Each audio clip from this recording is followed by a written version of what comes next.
Well, all right, ladies and gentlemen. Welcome to a nice little session for today this is because we were talking about like cartoons and stuff in one of my previous streams. Bringing up, and this is really the precursor to this entire session, is because Halster brought to my attention about how they tried to reboot a show, specifically for its musical elements to it and just turn it into musical videos of a once beloved show of a beloved show. Saying it's once beloved means that something went wrong, but of a beloved show called The Backyardigans. Now, Halster brought to my attention that this show, by Nickelodeon's own hand, got a reboot specifically for all the music moments and the sing-alongs, but it was not well received due to how they changed how characters look and how there's a can't stay but just here to say Ben 10 was the greatest. Oh, Rowit, you ain't wrong. What I wouldn't give for a genuine Ben 10 game, like a game. What I wouldn't give for something like that. I would love it. Give me the ability to use Stinkfly or Heat Blast or Wild Mutt or Forearms or Accelerate, especially Accelerate. He was my favorite alien. Just give me a genuine Ben 10 game. Just give me that. Turn it into an action RPG or a Muso game. I'm the type of person that wants everything to be turned into a action RPG like Grand Blue or Muso game. So just pay it no mind. But it's because of Halster pointing out that there were this is actually you know what? Maybe I should update. Let me see. Okay, let me come over here. Dude, just joined. Welcome. Hold on, let me update that little space in between. And I don't know how long I'm going to go today, because I got a fairly busy day. Yep. Yeah, we can do this. We can do it like this. Just have like the thumbnail image there. No, it's too on the nose. Having my whole face in there. Hold on, let me just do this. I'm always adapting. All right, cool. That'll do. This prompted me to look into what Halster meant. So, let me just pull up what the Backyardigans look like now.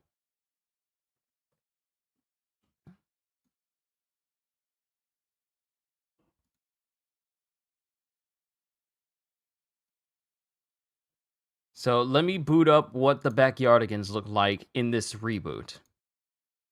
This is what the Backyardigans look like now. So as you can tell, they have changed it from its looks for it to look even more kid-like. And I saw some people compare it to like Coco Melon. I've never heard of that show, and I've never seen it. But seeing it here, let's compare. So you got the classic Backyardigans on the left-hand side. You know, Tasha, Austin, Tyrone, Uniqua, and Pablo. Yeah, you got them. But you notice that Austin and Tasha are strangely absent. And you can greatly see the difference in how these characters look. And I'm gonna be honest, I ain't feeling it. And Nickelodeon said that this was meant to be made in tribute to the original creator of the show, who sadly passed away. But when I listen to the song, and I'm not going to play the song because every single time I try to do stuff related to like kid shows on a stream, they tend to hit me with like some copyright claims almost immediately. But there was a song that they did called Castaways, and the left Backyardigans, they did it well because you could tell it was actual kids who were singing this. But the right Backyardigans, when they're singing it, it doesn't sound natural. Hold on, let me get my phone so I can see chat.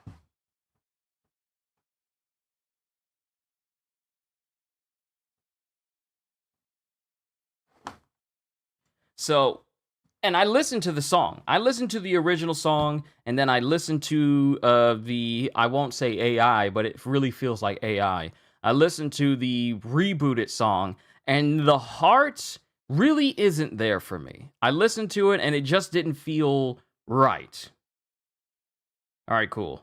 Never watched that show, man. The modern studios treat cartoons like kids shows. A decade ago, they treated it like a normal show. Yeah, that's the problem. That's the problem with some cartoons, is that they treat it. That's the problem with a lot of cartoons now. They try to treat it as if these kids who are watching them are going to stay kids forever, rather than it being made like, sure, you can make this for kids, but it can also appeal to adults as well. That's the reason why Bluey is so successful. It didn't treat it as just like a purely kids show where you gotta, oh, kids. Now they create shows that feel like, hey, this is for everyone. Sure, this is aimed at kids, but adults can enjoy it as well. Now we're getting shows that are just made purely for kids. So when you grow up, it's like you can't really find that part of it where you can enjoy it as an adult because only kids can enjoy it. Back then, shows weren't like that. They were made for all ages, a great deal of them, that is, so that people of all ages can enjoy them. Kids who didn't know any better could enjoy them because there were flashing lights, loud sounds, and stuff to get their attention. Adults could enjoy some of these shows simply because they were old enough to understand and comprehend even some of the inside jokes that a lot of these shows used to have. But now, we gotta protect the children, so let's just stifle shows now.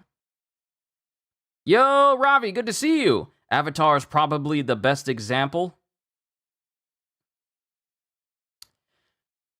If you mean Avatar: The Last Airbender, from like the original run to like Korra, yeah, I can see it just a little bit. I can see it just a little, not too much though. There were some moments, but it wasn't on the same level as the original run of Avatar. But here we're here to talk about cartoons of the past and compare them to cartoons now. The reboots try to make it make it stimulating so Gen Alpha can watch it without getting bored. But why not just make a show with why not just make a show without it being used to like just keep people's attention? Like instead just make a show that's just good.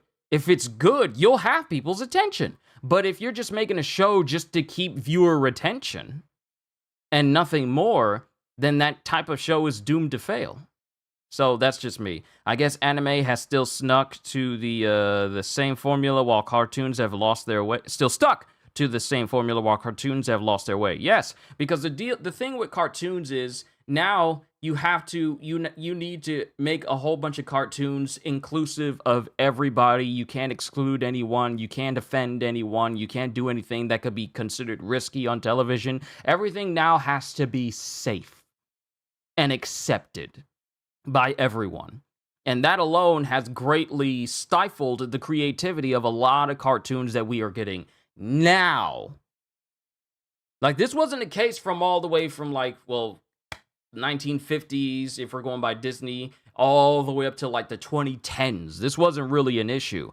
But, you know, as soon as social media started to be a thing and people started basing their opinions over how many posts got so many likes and so many retweets, people started to pay attention to the wrong thing. They started to pay attention what wasn't included in a show, who wasn't included in a show, whether it was appealing to a certain demographic or not. People were paying more attention to that than whether the show has good dialogue, whether they have good characters, whether the show is actually good in terms of storytelling, world building, and even animation when it comes to a show. Now it's all like, how many boxes can we check to make sure that this show is accepted by everyone? If it doesn't check one box, don't know, I don't want to recommend this. If it checks two boxes, or if it doesn't check this, or if it doesn't do what this standard social media mob tends to cancel a lot of people for, then they don't really want those types of shows. We won't get any shows like American Dragon Jake Long anymore. We won't get any shows like the original run of Powerpuff Girls where you see these little girls dismembering monsters, blood flying everywhere, teeth flying out of their faces, extreme violence that we as kids grew up with and was not influenced by. I've seen so many people get beat up from all of these different shows, Powerpuff Girls, Tom and Jerry, so much wanton violence, and not once have I ever thought, I want to do that to a person. Because it also comes to the upbringing you have as a child as well. It's all like, hey, you see that on TV? Don't repeat that. Okay, Mom. And that's that. Nowadays, parents really don't keep track of what their kids are watching, nor do they reprimand them when they are really doing a lot of stuff wrong. And that's the reason why you get so many unruly kids in the world today. It really comes down to the parenting, because it's not the shows. But it's unfortunate that we don't get good shows anymore to the point where I can say, hey, Cartoon Network's got some real good shows right now. Now Cartoon Network has, I don't even know what is the current main lineup of Cartoon Network right now.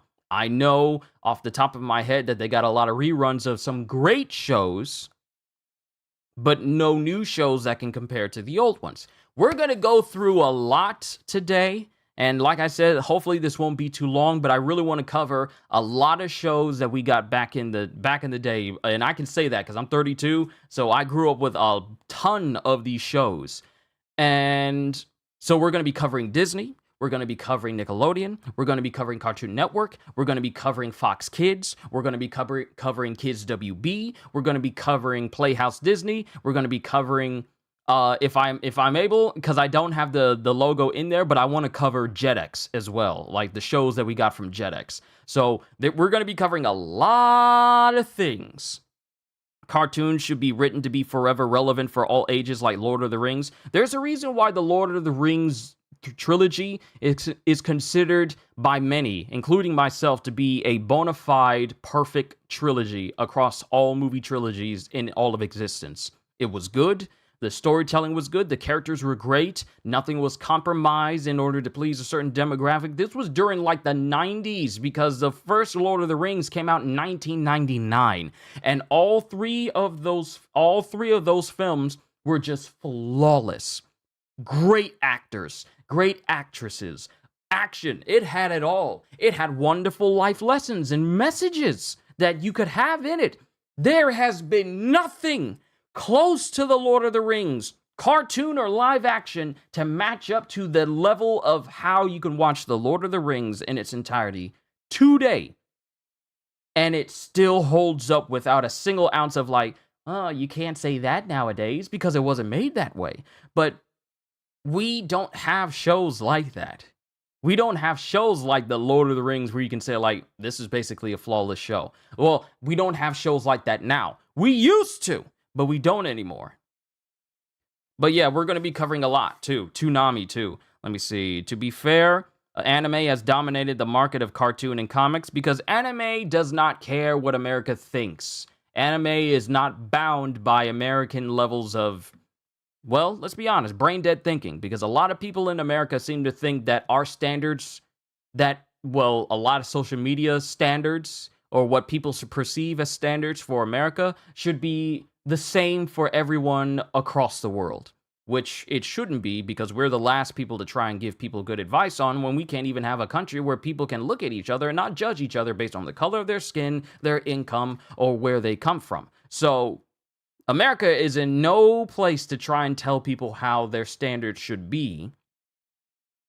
And I'm so glad that they really don't have too big of an influence. Even though some people have tried to weasel their way into anime and try to change up things. Miss Kobayashi's Dragon Maid is a fine example of people from America trying to change things because they're trying to prove a point, and it just winds up ruining a good portion of a show just because of one singular moment there. But I'm glad anime does not compromise for America's perceived standards, which is why I greatly prefer anime and manga over like regular American comics and stuff. Now, mind you, not every single comic that's out there in the world is bad. Like, there's a lot of good ones. Like, there's this one called Absolute Power.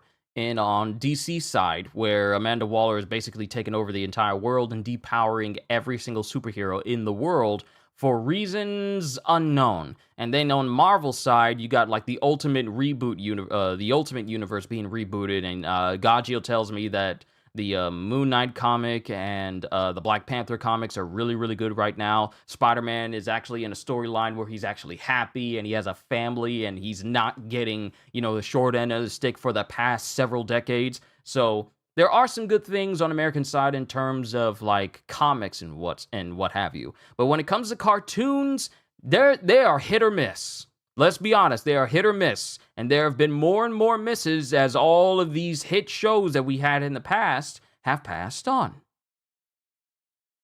Let me see. Well, Lord of the Rings is the granddad of all modern fantasy, and it doesn't have a shred of bloodshed and gore. Well, it does. Like, you do see people get beheaded and stuff. Like, we do get that one orc who gets beheaded, but that's fine.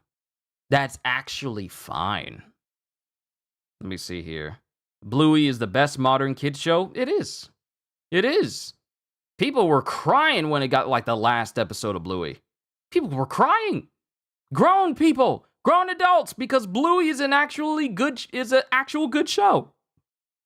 And Hollywood needs to learn that you don't need edge to make a story mature and good. You just need good writing. People who can write. The Acolyte for Star Wars is an example of trying to... You don't need to be edgy. Is an example of trying to be edgy in order to be mature and cool, and it fails at that miserably. Horrible story, horrible people who are acting in it, led by a person who knows nothing about Star Wars and is basically, for a lot of people who have said this, have turned the show into her own personal therapy session as a roundabout way of saying, like, accept me for who I am, instead of making a Star Wars show. We don't want a Leslie Headland show. We want a Star Wars show. You make a show for you, people ain't gonna care about it. That's the reason why people saying that Star Wars is down the drain even more than it's ever been before. But I'm not going to go down that path. I can talk about Star Wars and why it used to be good. But we're here to talk about cartoons. So we got Disney, Nickelodeon, Cartoon Network, Fox Kids, Playhouse Disney, because I want to talk about the Playhouse Disney shows we used to get in the old days as well. Man, I'm old enough to say, like, shows that don't show up anymore are considered from the old days. Good Lord. Anime over cartoons. Grant, it's good to see you as always. Yeah, I prefer anime. Some cartoons I'll watch, like old cartoons. Like anything from the 1990s, because I was not born before then. I'm a 90s kid. I was born in 92. Anything from the 1990s to the 2010s, with the limit being 2015, is the sweet spot for cartoons. For me, that's the sweet spot where cartoons were pretty much at their peak. And the hit or misses were so few in between that you can barely remember any of the misses because there were so many hits. After the 2015s, that's when it felt like it started to really, really taper off. But yeah, we're gonna cover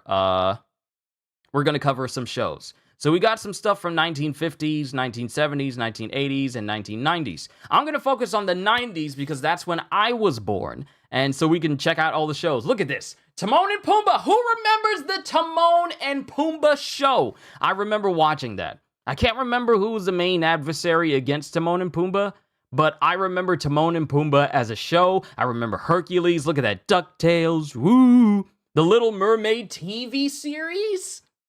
Mickey Mouse Works. Oh, I remember that. Darkwing Duck. Tailspin. Boom, boom, boom, boom, boom, boom, boom, boom, boom, boom, boom, boom, boom, boom. Never would have guessed that Kyushu was born in 92. Amazing. I don't know if you're messing with me or if you actually didn't know, because that's where the 92 in my name comes from. Plus, it rolls off the tongue with the rest of the name. But Tailspin, the Aladdin TV series, this isn't all of it, though. These are just the ones that are the trending ones. So we got 101 Dalmatians, the series, 101. I remember watching that one during, what was it? It was either one Saturday morning on Disney, or Zoog Disney? Who's old enough to remember Zoog Disney? The Adventures of Mickey and Donald. I don't think I've seen that one. Adventures of the Gummy Bears. I've heard of that. Aladdin. Definitely know that because I watched a couple of episodes. Bear in the Big Blue House. Welcome to the Blue House. Do do do do do do. Hello from the small mouse. Things to do. Fun for you. Howdy from the Big Bear. Do do do do do do. Want some fun? Here's where. I was being sarcastic. Yes. Yeah. Yeah. I had a feeling you were messing with me because you guys know already. But Bear in the Big Blue House, love that show. Then we have Bill Nye the Science Guy. Bonkers! Who remembers Bonkers? Boy Meets World. Man, that's an old show as well. But that doesn't really count as a cartoon, though. So I'm only going to pay attention to, like, the cartoons and, like, kid shows that we had. I already feel old with these cartoons from my childhood, considered old. I didn't even know about Lion King at the time of Timon and Pumbaa. Ain't it something? So let's see. Bug Juice? What is Bug Juice? Oh, it's a reality show. No, we're focusing on cartoons. Let's see. Dinosaurs? No, that's the live action sitcom show. Let's see. Disney's Doug. Woo! Man,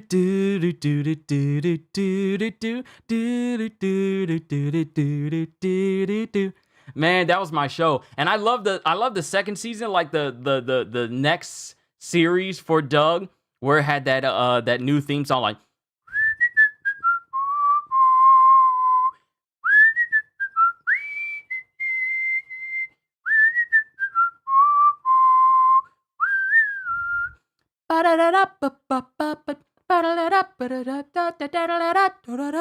Yeah, I remember that. Skeeter, and I remember the Marvel references in Doug, like Doug, who was Quail Man.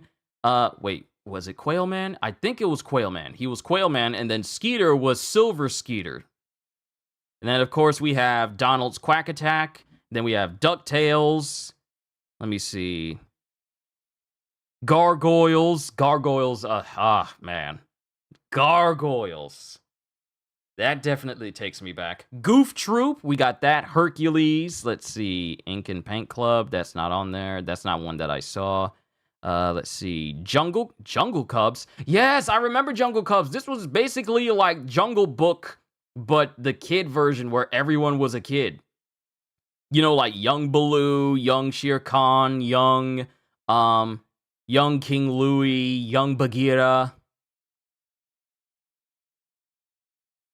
Man, 1996.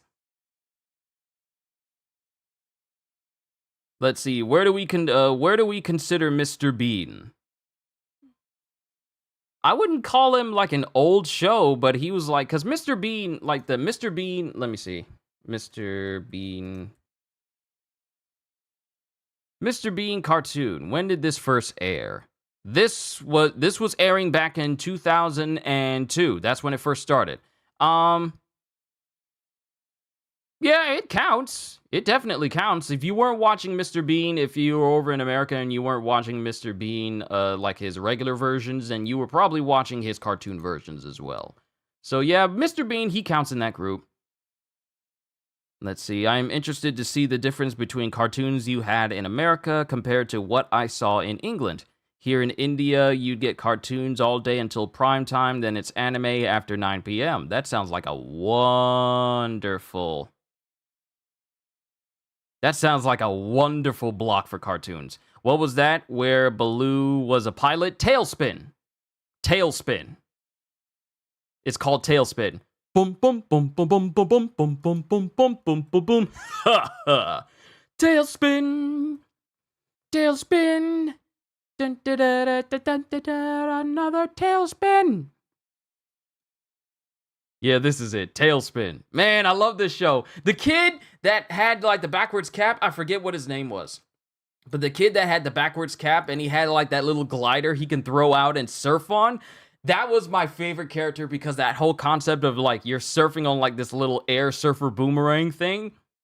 I consider that very, very cool. Then Static Shock came along, and it was like, oh, okay, y'all bringing back the air glider thing. I'm still shocked that we don't get any more Static Shock stuff. The potential for a Static Shock video game is not lost on me. I want that. I want a lot of games, but let's just focus here. We have the Little Mermaid TV series. I remember there was an episode where you guys ever get Takashi's Castle? I don't know. Hold on, let me look this up.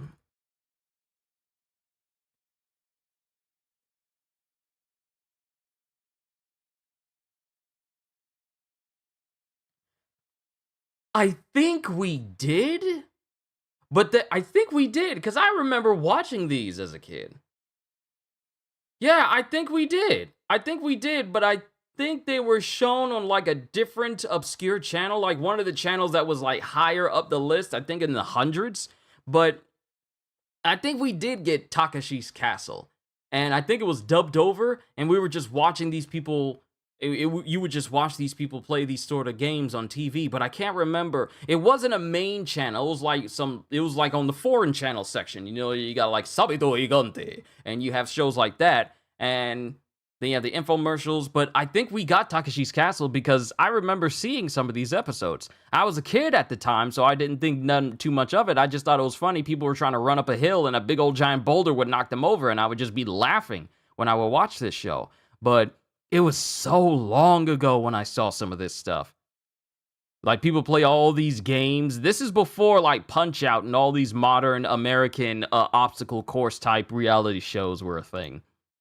So, in the Little Mermaid TV series, I remember having this one VHS tape where it was of the Little Mermaid, and it was an episode where a killer whale was, like, lost from its, its pod, and Ariel was looking after it, and it was a whole storyline of like, oh, killer whales, they like to eat fish, and they're dangerous. And then at the end of the episode, it comes to the killer whale helping Ariel escape from like this shark. And I remember that episode so vividly, and that was frankly the only episode of the Little Mermaid TV series that I actually watched at the end of the day. Let me see. Marsupilami. Oh, I know this one. Hooba! Hooba! I remember watching this one because I thought it was kind of unique watching Marsupilami, which was basically just a show about this animal that only ever says Hooba all the time, but it had this insanely long tail. And for me, I got Marsupilami mixed up with Bonkers because I thought Bonkers was the one that had the ridiculously long tail, but it was Marsupilami that had like the long tails, it's like this weird creature where it has like a, what is it? Wow Wow Wubsy? That's the one that has the one character that has a very, very long tail. Yeah, Marsupilami has a tail even longer than that. If we go over to Marsupilami, let's see. Long-tailed marsupial. Oh, I'm being called. Apparently the sloppy joes are done. Hold on. Let me grab it real quick. We'll go down the list. We are still going down the list of all these old shows. I'll be right back.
I have food, it's here in front of me. I'll be eating it periodically as we speak. Okay, let me see what you guys said. Total Wipeout is a knockoff Takashi's Castle. Yes, it is. Every country got its dub version. It's so iconic in all of Asia. They remade Takashi's Castles last year.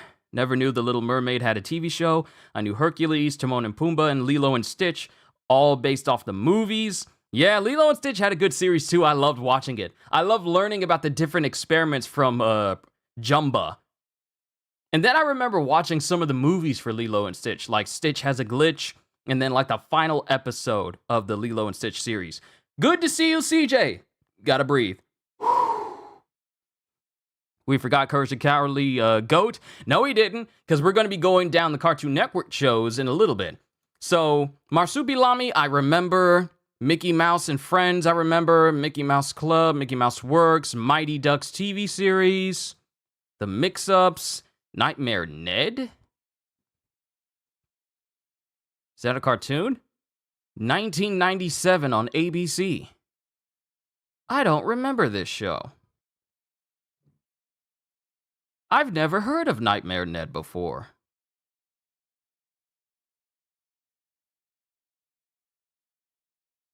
Ah, the show ran over budget and was canceled after only 12 episodes were produced.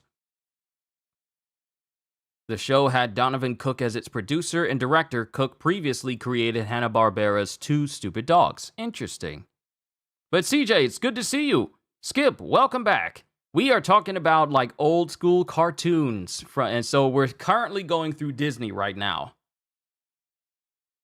Okay, Off the Wall, Out of the Box. I could talk about Playhouse Disney shows and Out of the Box specifically, but we're just going to focus on the cartoons.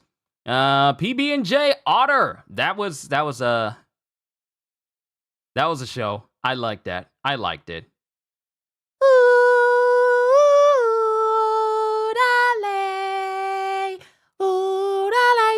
PB&J, PB&J, PB&J, PB&J, PB&J, PB&J, PB&J, PB&J.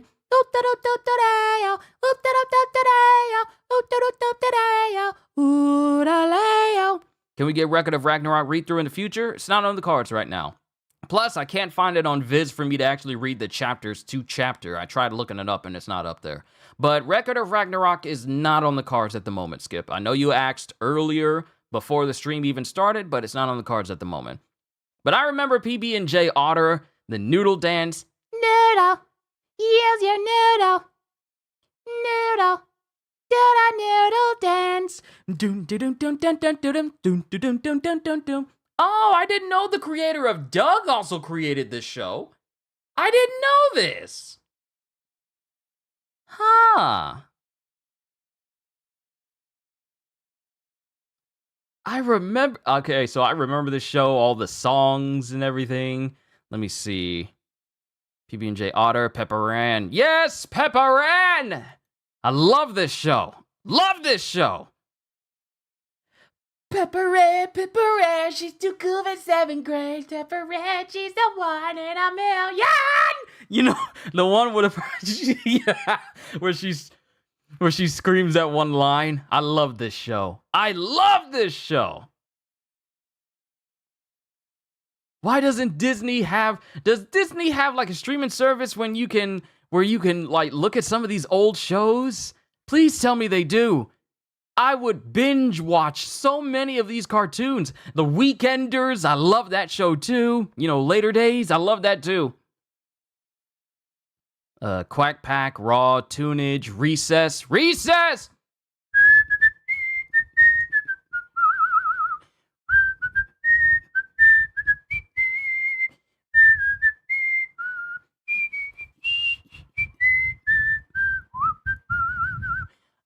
I love Recess. Whenever I watch this show and then go to school and then have recess, I be hoping I could have moments half as cool as TJ and the gang did. We didn't have anyone that was like Miss Finster in any of my old elementary schools, but, you know, I always hoped that we would so I could live out my recess fantasies whenever I went to school after watching this show. Are they on Disney Plus? Grant, I don't know. I haven't looked through it. I gotta look through it. If they have it on Disney Plus, I'll have something I can binge watch. Not saying that I can take a break from anime, because anime is always having good stuff. Recess was the absolutely best TV show when I was a kid. Oh yeah, it is. It is. Man, they don't make it like they used to. Who remembers how the characters looked before they changed their designs? The characters had like a whole different design going forward. Let me see. TJ Detweiler. They're gonna probably give his most current design, but he had like a different design back in the day.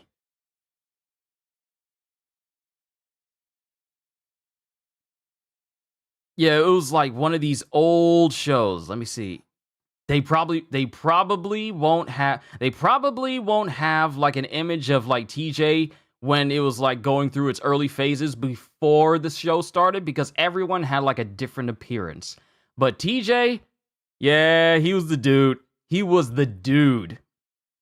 And that was before there was an episode called The Dude, who actually wound up being one of their substitute teachers.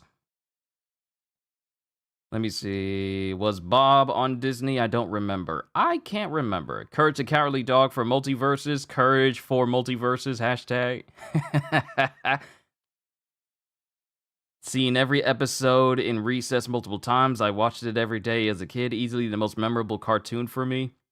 For me, it has got to be Foster's Home for Imaginary Friends, Ed, Edd n Eddy, Samurai Jack, and Codename Kids Next Door. Like I said, we're on the Disney spectrum of stuff right now. Hold on, I gotta be eating my food too. We're on the Disney spectrum of stuff right now.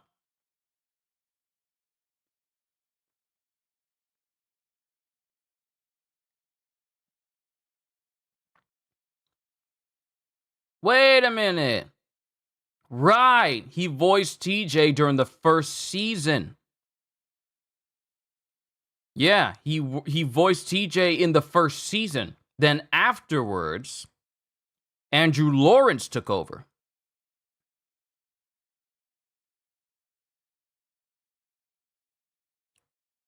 Oh, okay, yeah. He took over. Yeah. Was Backyardigans mentioned yet? I talked about it at the beginning, and why the new reboot that they tried to do with Backyardigans isn't being well received, because it just feels like a whole bunch of AI stuff. Halster, good to see you.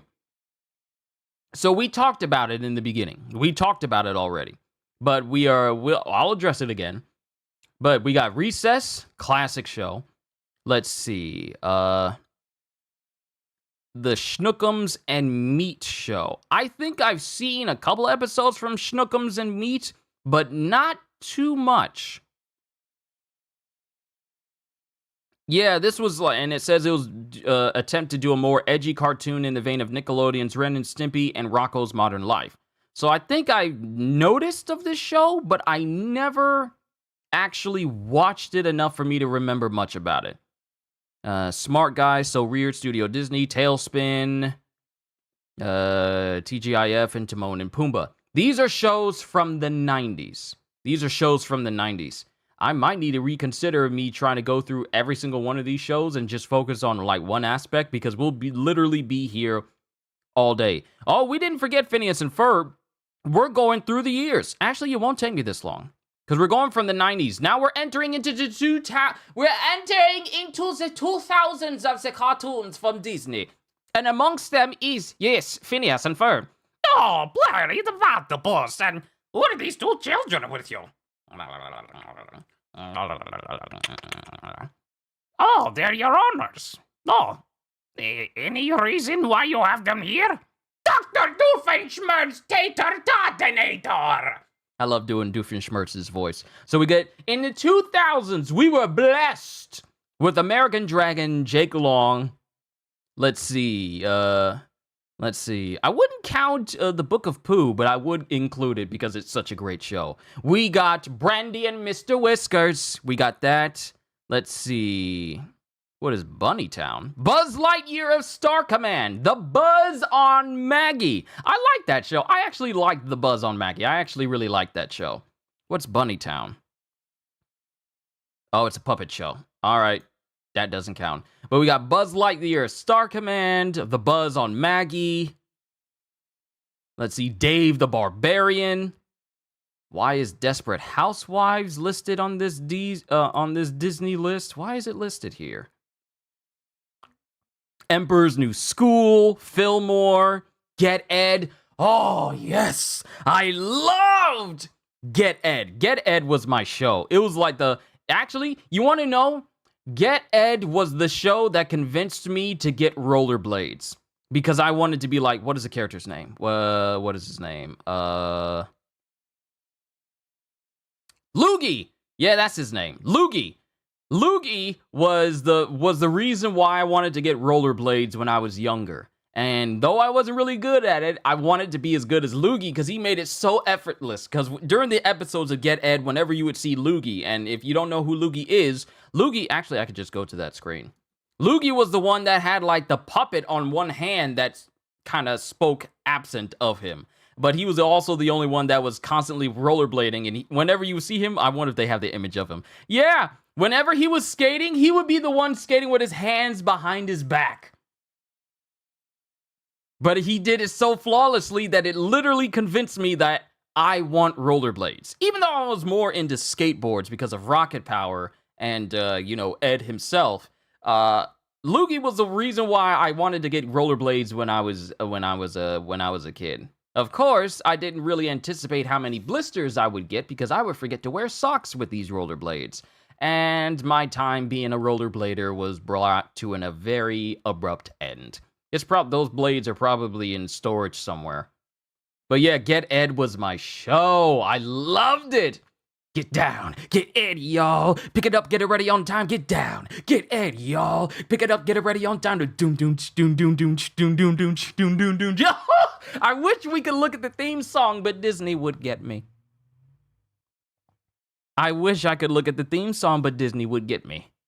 I have theme songs that I cannot watch with you right now because Disney would sabotage me. I have theme songs that I can't watch with you right now because Disney would sabotage me. I have theme songs that I cannot watch with you right now because Disney would sabotage me. You know, how many times did that guy say because the haters would sabotage me? How many times did he say that? But Get Ed was my show, and I mainly watched it on JetX in the mornings before church. Before we would go to church, I would try to watch some episodes, an episode of Get Ed. Hopefully, I would get up early enough where I could watch it before we would head out to church. But I would try my best to try and watch the episode before we headed out, because they would only be playing on Sunday mornings. Like, I would never get Ed during the weekdays. It would only be on the weekends when I could see it, and mainly on Sundays when I had to go to church, so I'd be like, oh, I'll never know what happened, unless they aired it at some other time during the day. So we got Get Ed, let's see, House of Mouse. This was our very first instance of Disney crossovers before Disney ever acquired Marvel. This was our foray into crossovers. Many of us grew up not thinking like, hey, this show or this movie could interlock into one another. This was my first interaction with like shows and different properties crossovering onto one another. Hades from Hercules meeting up with Jafar from Aladdin, sharing a table with Ursula from Little Mermaid. Who would have thought that would have been possible? But House of Mouse was literally, hey, this is where all Disney characters get to hang out and talk, and we get to watch old shows. And then I remember when the villains took over, House of Mouse, I think it was called House of Villains. I think that was like a special. But that was a lot of people's first crossover moment, major crossover moment. I wish they did more. Let's see, I'm in the Band, Imagination Movers, and A Heartbeat, Johnny and the Sprites, JoJo's Circus.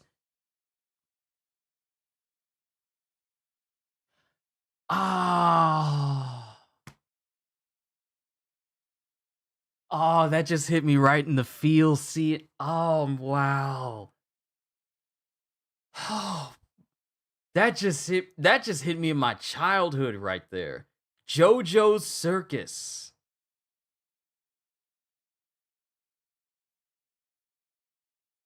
Wow. Wow.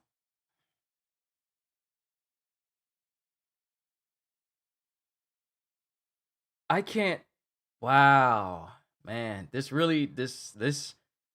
show right here just shows me that we've really grown up.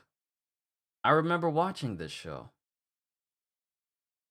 when it was airing because it was like it was cool to me. Stop motion stuff, it was cool to me, but JoJo Circus, wow.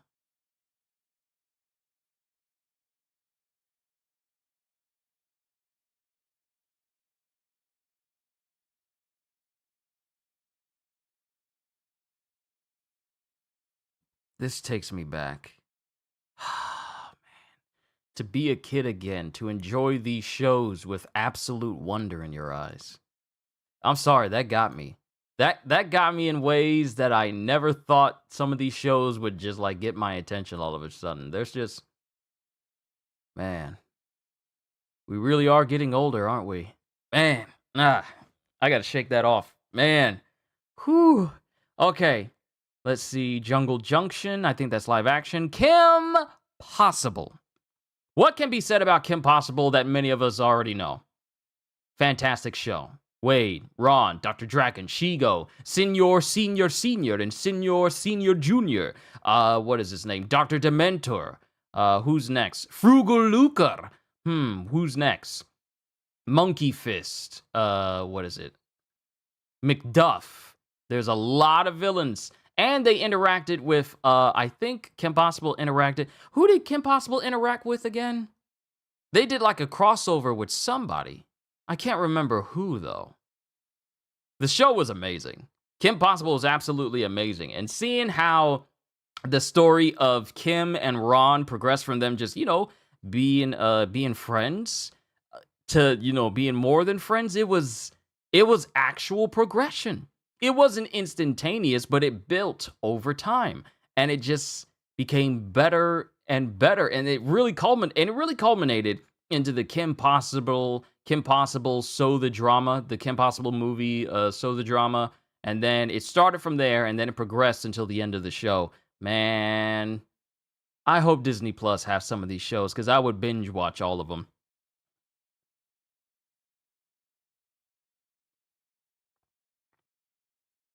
Lilo and Stitch, the series, we talked about that. Lloyd in Space. Lloyd in Space was my show. I loved Lloyd in Space. Because wasn't his mom in charge of the space station that they stayed on? Let's see. Jet Set Radio also made rollerblading look cool.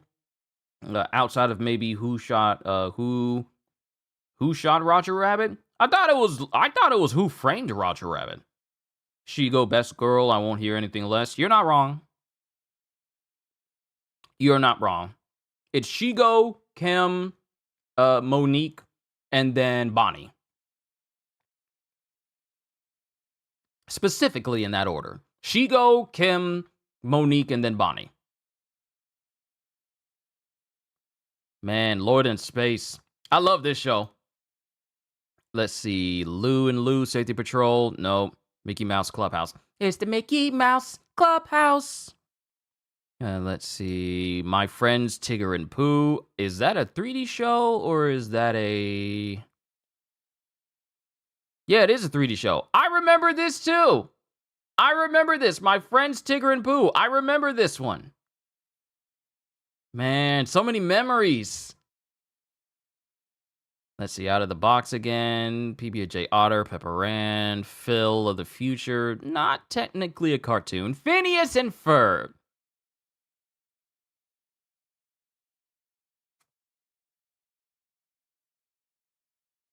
Phineas and Ferb. Legendary show. There's 104 days of summer vacation, and school comes along just to end it. So the annual problem for our generation is finding a good way to spend it. Like maybe building a rocket, or fighting a mummy, or climbing up the Eiffel Tower. Discovering something that doesn't exist, or giving a monkey a shower. Surfing tidal waves, creating nanobots, or locating Frankenstein's brain. It's over here! finding a dodo bird, painting a continent, or driving your sister insane. Phineas! As you can see, there's a whole lot of stuff to do before school starts this fall. So stick with us, cause Phineas and Ferb are gonna do it all. So stick with us, cause Phineas and Ferb are gonna do it all. Love that show. Love that show. And Doofenshmirtz Evil Incorporated. And the Perry the Platypus. So many good shows from the 2000s.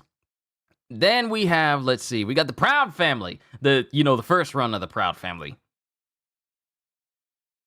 Then of course we have Recess. It's still including some of these other shows in the 2000s. Let's see, Shorty McShort Shorts. I remember Shorty McShort Shorts. They were like these short. Well, they were just basically these shorts that played in between shows. I remember that. Let's see. Stanley TV series. Oh, I remember Stanley. Star Wars: The Clone Wars. Peak. Let's see. Super Robot Monkey Team Hyperforce Go.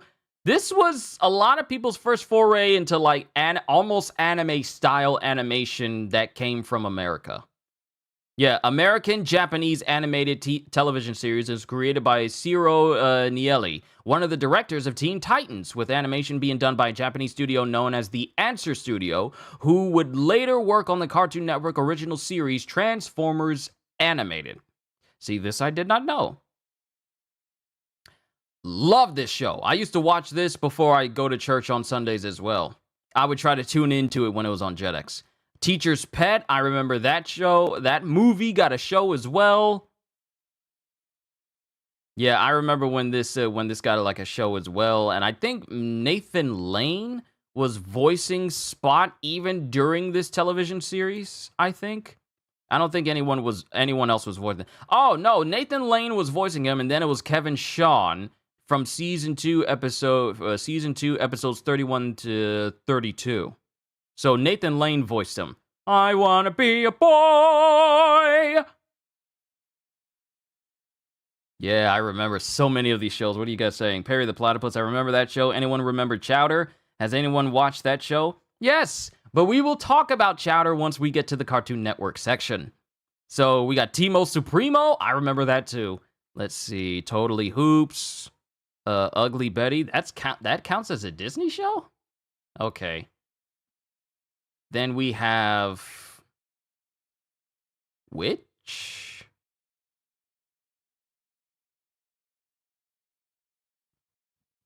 I've heard of this show. Oh, this show! I remember this show. I remember these characters. Oh, okay. Man, I've never really watched some of these shows like Wings Club and Witch because, growing up in a Christian household, such shows were pretty much taboo. But I'm grown now. I can watch what I want.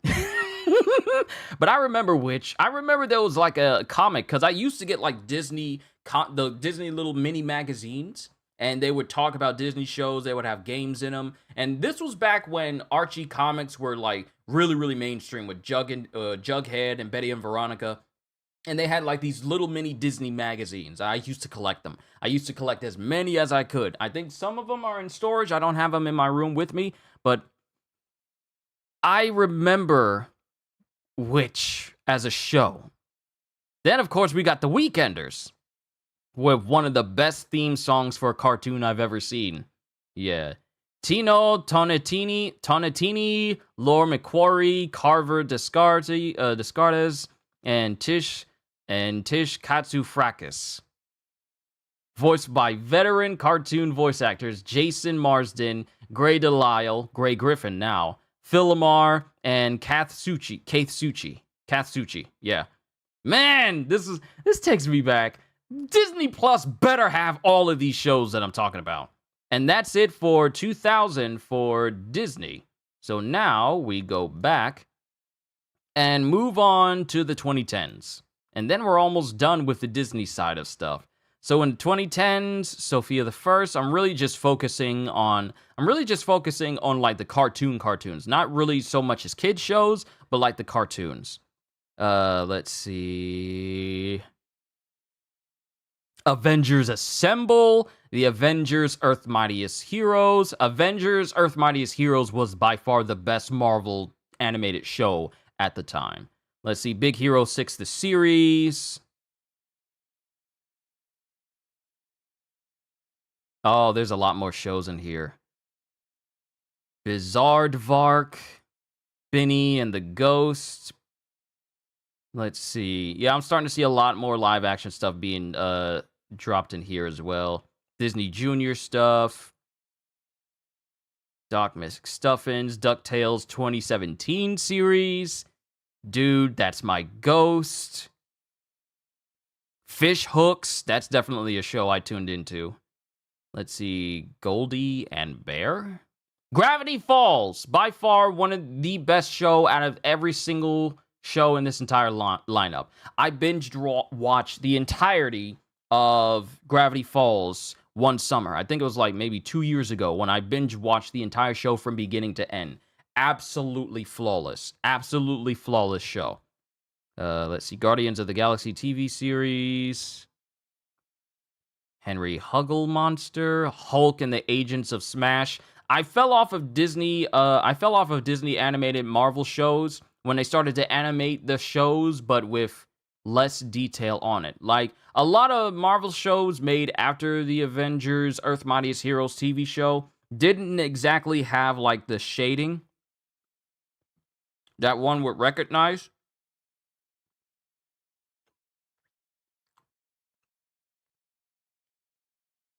So it kind of put me off of it.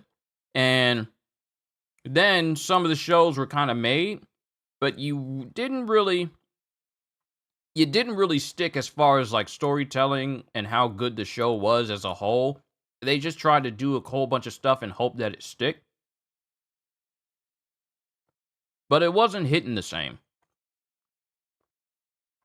Let's see. I'm starting to notice here that okay, we got Kick Buttowski. That was a show I loved watching, and that was my first instance of seeing someone wear Crocs. That was the first time I saw someone wear Crocs. Not in real life, but in that show because of Kick Buttowski's friend. I forget what his friend's name was, but I always recognized his friend because his friend was always wearing Crocs. And that is the one thing that really stuck out to me. They used every decreasing detailed flash animation. It kind of felt that way. Like, how are you going to make a Marvel show but make it so that the characters have absolutely no shadows or shading whatsoever? So it really fell off for me.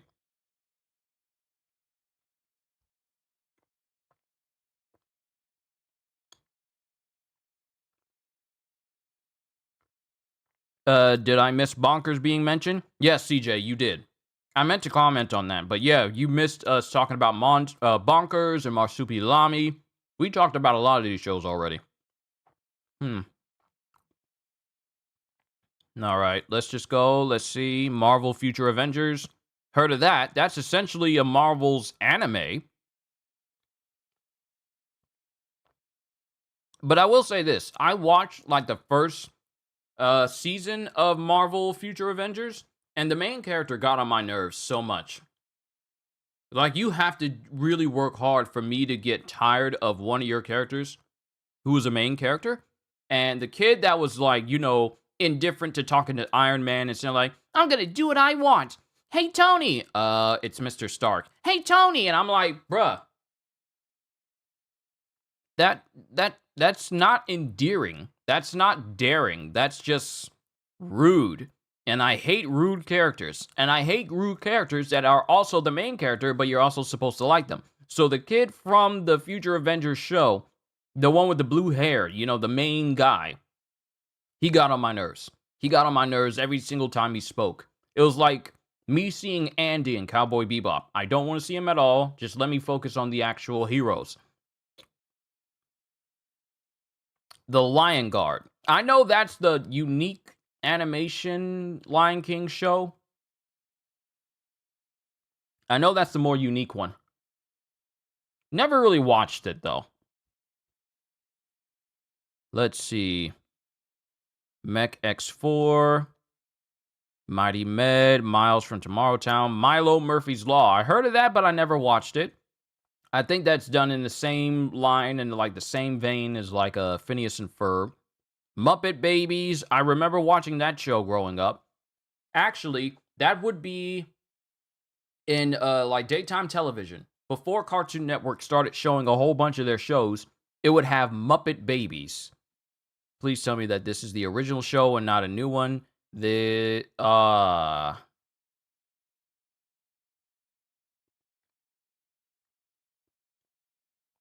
is a reboot.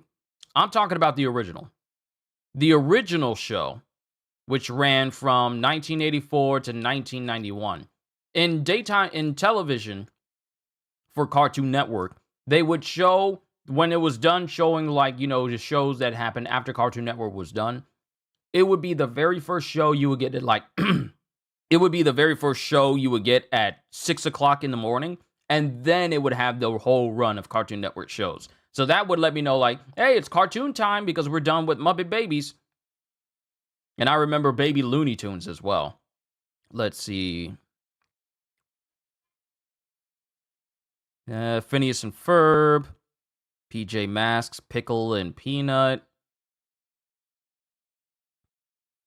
Puppy Dog Pals. Randy Cunningham, 9th Grade Ninja. Heard of this show, but I really haven't watched it. Let's see. Wander Over Yonder is definitely a show I know of. Love that show. Wander Over Yonder. I remember that show. Spider-Man TV series. The newer one. Not the classic one with, and not the old school one from the 90s. Not that one. Let's see. Forces of Destiny. Never watched that. Clone Wars. Of course I watched that. Take Two with Phineas and Ferb. Tangled the series. Heard of that. Never watched it. Heard it was good. Or good enough. I know of Tron Uprising, but I never watched a single episode, and I kind of regret it. Let's see, Vampirina, Violetta. I know those are like kid shows. Wander Over Yonder. I know of that one. And Zeke and Luther. Okay, so a lot of these I know of already, and a lot of them would still still hold up today. I'm just going through these. So now we enter into the 2020s of television shows on Disney. And we got Disney Junior Ariel, Tiana, Spidey and His Amazing Friends, Chibi Tiny Tales, Chibiverse, Monsters at Work. Now it's starting to include all the shows that happen with Marvel. Let's see. Baymax, Big Hero 6, the series. I'm not Chip and Dale Park Life. Chicken Squad. What are some of these shows? Cars on the Road, Disney Junior, DuckTales 2017 series. I know it's still continued. Aragon TV series. There's an Aragon TV series? Gargoyles live action. I'm sorry? Gargoyles live action?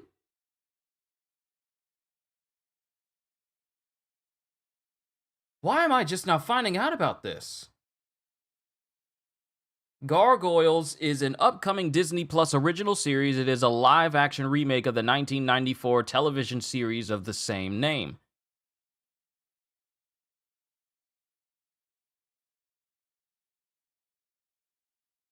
I don't know how I feel about that.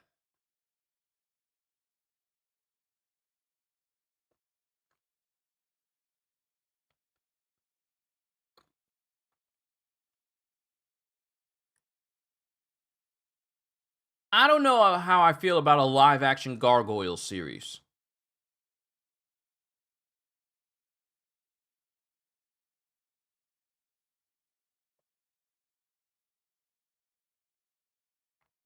I don't know. Because Disney has been known to release some stinkers. So I don't know. The Ghost and Molly McGee. I think people like that one. Hamster and Gretel. Hit Monkey. Some of these are not for like classic for not like classic for kids. Because they're just including anything that's just Disney related or Disney owned now. Koala Man, Loki. I'm looking for the cartoons. Are we getting less cartoons and more live action stuff on this list? It feels like we are.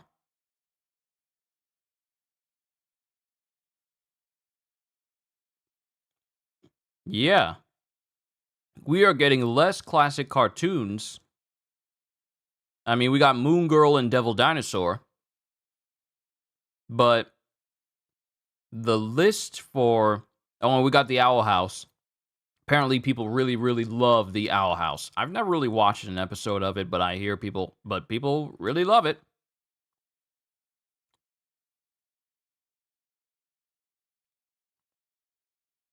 Real Steel? That movie with the fighting robots? This is getting like a TV series too? It's in early development. Last update was like in 2022. Okay, now my eyebrow is getting like furrowed a little bit. Secrets of the Elephant. I am seeing less like classic cartoons now. It's either 3D animated or that's it. Yeah, I'm starting to see less and less classic cartoons. Okay, yeah, I'm just going through the list and I'm seeing less and less. So it really started you know what? Never mind. I found a very, very, very, very bright spot. X-Men 97. Sorry, my bad, everyone. We found a bright spot. X-Men 97. This is a good show. Can I go ahead and say it? This is a good show. This is a really good show. It's a really good show. Loved everything about it. I'm not going to go down to the synopsis just in case people actually want to watch it. So, the most recent animated show to release from Disney is by far its best, being X-Men 97 right now. But that is on the Disney side. Friendly Neighborhood Spider-Man. Wait, isn't this supposed to be a new upcoming show as well? Yeah, it's supposed to be an upcoming show for Spider-Man. But it remains to be seen if it's good. So these are the shows from Disney. Mainly a lot of the ones that I really wanted to focus on were like from the old ones. So now we move on to Nickelodeon. So we got the let's focus on the 2000s onwards. So this won't, well actually, no. 1990s, because some of the best shows came from the 90s. So going down this list, we got Real Monsters. Love that show. Found it a little bit freaky with the monsters as a whole, but it was still one of the shows that I watched. Angry Beavers, definitely on the list. Angry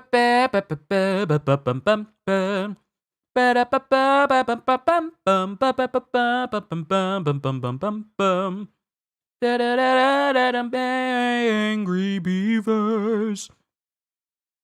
So Angry Beavers, Cat Dog. Alone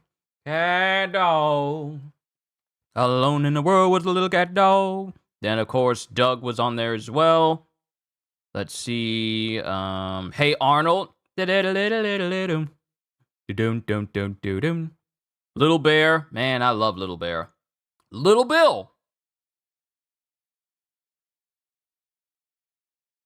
Do people still like Little Bill, given the person that created the show? Do people still like Little Bill? Hello, friend. Do people still like Little Bill? Little Bear, I definitely remember. I remember watching so many episodes of Little Bear growing up. But do people still like Little Bill? Let's see. Nick Arcade, Nick in the Afternoon, Nick News, Nickelodeon Guts, Oh Yeah Cartoons, Ren and Stimpy Show, Rocket Power. Rocket Power is what got me into skateboarding. Not just Tony Hawk Pro Skater 1 and 2, but Rocket Power helped get me into skateboarding as well, because I always thought it was really, really cool. Then, of course, we have Rocko's Modern Life. Then we have Rugrats, man. So many good shows from the 90s.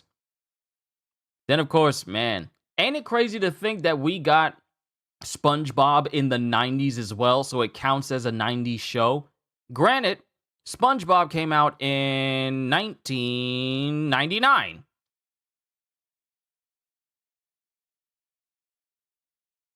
Yep, came out in 1999.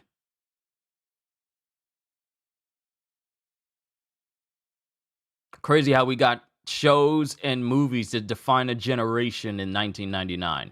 The Phantom Menace, The Lord of the Rings, SpongeBob SquarePants. So many fantastic series came out in the 90s or in the final year of the 90s and then just defined cartoons and television from that point on. Ooh, Wild Thornberries! Yes, my show, Wild Thornberries. The Wubulous World of Dr. Seuss. I think I remember this as well. This is the one that had like the Cat in the Hat puppet, right? Yes, this was a show. This was a show. I watched this as well. I used to watch this this puppet show for Dr. Seuss back in the day as well. I remember it so many times. I'm trying to remember what specific episode I saw, but so many memories. Then, of course, you got the Wild Thornberries. Because who doesn't love a show where the main character is capable of talking to animals?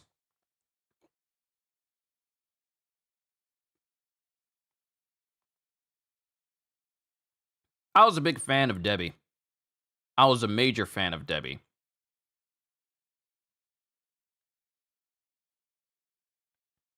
Wow. This is the prototype of all the characters. The only person that was changed was Eliza. Because she has this massive nose. Just like her dad. This was the prototype look of Eliza. Everyone else pretty much looks kind of the same. Nigel Thornberry did not have a single change whatsoever. But this is how they look. And this is the preferred look. Yes, this is the preferred look. I love this show. Does Nickelodeon have like a streaming service as well when it comes to like characters and whatnot? Hold on. Chat has not been keeping up what you guys have been saying. You guys have been steadily talking and I haven't seen what you guys have said. Wow, you guys have said so much. It stopped at when Halster said, I love Kick Buttowski. What do you think about Rexplode from Invincible? Was Hot Wheels Battle Force 5 mentioned? No, we're gonna move on. We'll get to the Cartoon Network stuff, because that used to be on Cartoon Network. You hummed the Recess opening for 5 seconds 15 minutes ago, and the opening has been stuck in my head on a loop for 15 minutes now. You're welcome! Let's see, I remember the original Muppet Babies, Tiny Toon Adventures, Tiny Toons. Didn't like Hulk and the Agents of Smash. It was so underwhelming. Anyone remember Marvel's Ultimate Spider-Man? I quite enjoyed that one. Yeah. Wait, was it Ultimate Spider-Man or Spider-Man Unlimited? Do you mean Unlimited? I enjoyed Amphibia, bad idea. Oh, heck no, they're gonna ruin that too. Oh yeah, you're talking about the Gargoyle stuff. Saw The Ghost and Molly McGee, good show. I like the Owl House. That was a fair amount. It was a fair amount of the Owl House. Let's see, yes, I was waiting for X-Men. It's up for an Emmy or two. I will never forget the X-Men opening. That tune is so iconic.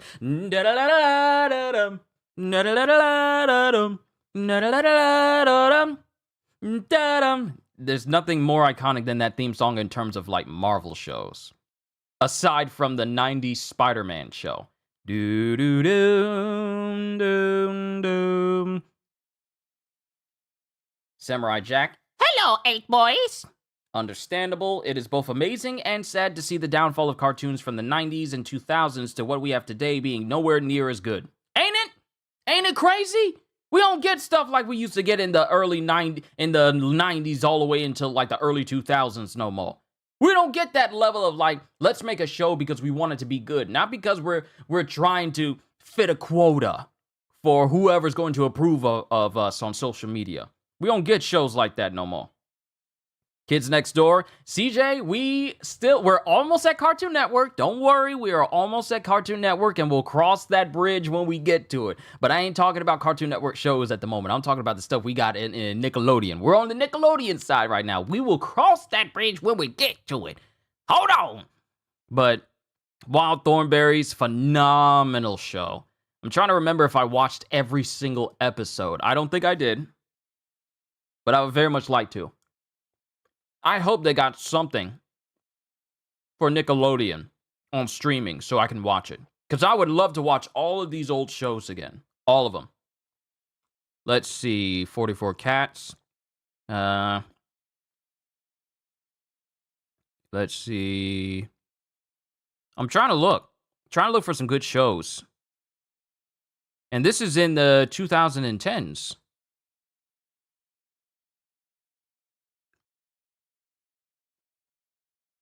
Dragon Ball Z Kai. The Dude Perfect Show. They had a show? Fred the Show? We're not going to talk about that.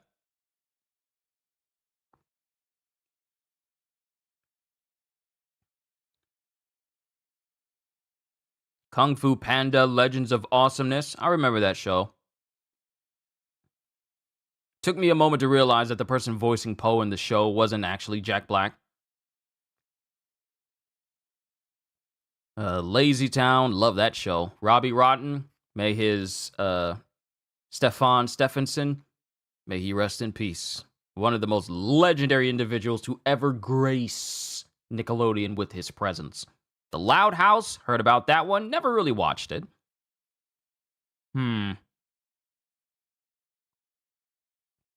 Let's see, Miraculous Tales of Ladybug and Cat Noir. Never watched that show, but apparently people love it. Monsters vs. Aliens, that got a show too, but I never watched it. I'm looking. Planet Sheen, we don't talk about that show. Wait a minute, we're in the... Hold up, we're in the 2010s.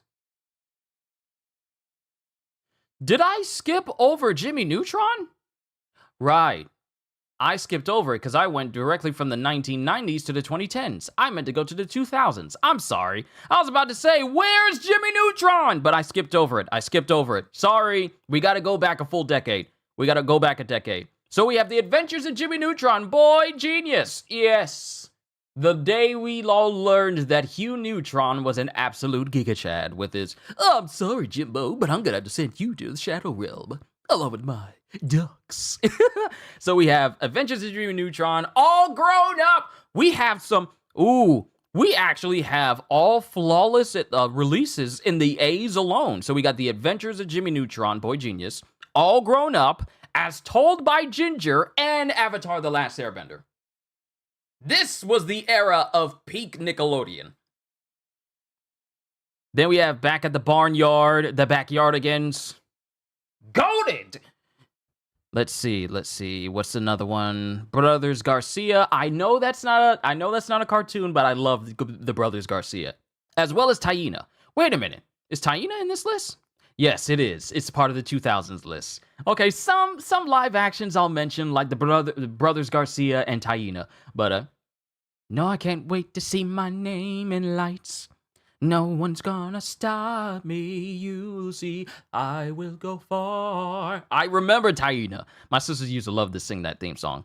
Let's see, Cat Scratch. La la la la la la la, Cat Scratch. What is it?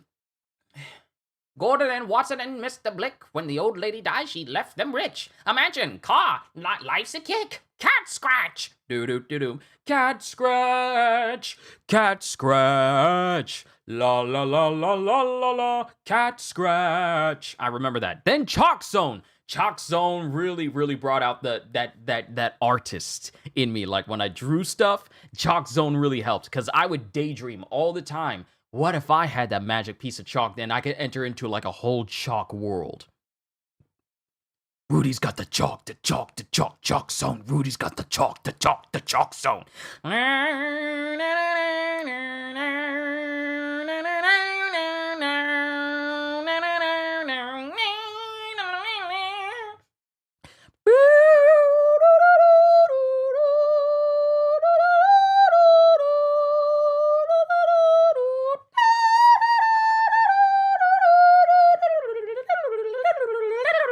Chalk, chalk, chalk, chalk, chalk, Chalk Zone. I love those theme songs from the 2000s. You don't get them like this anymore. You don't get them like this anymore. Danny Phantom. What do I need to say? Danny Phantom was absolutely flawless. Dora the Explorer. One of the greatest animated shows for kids and adults of all time. What do I need to say? El Tigre, The Adventures of Manny Rivera. I love that show too. Fairly Odd Parents. Yes. Fanboy and Chum Chum. We don't talk about that show. Go Diego Go. Invader Zim. Yes. You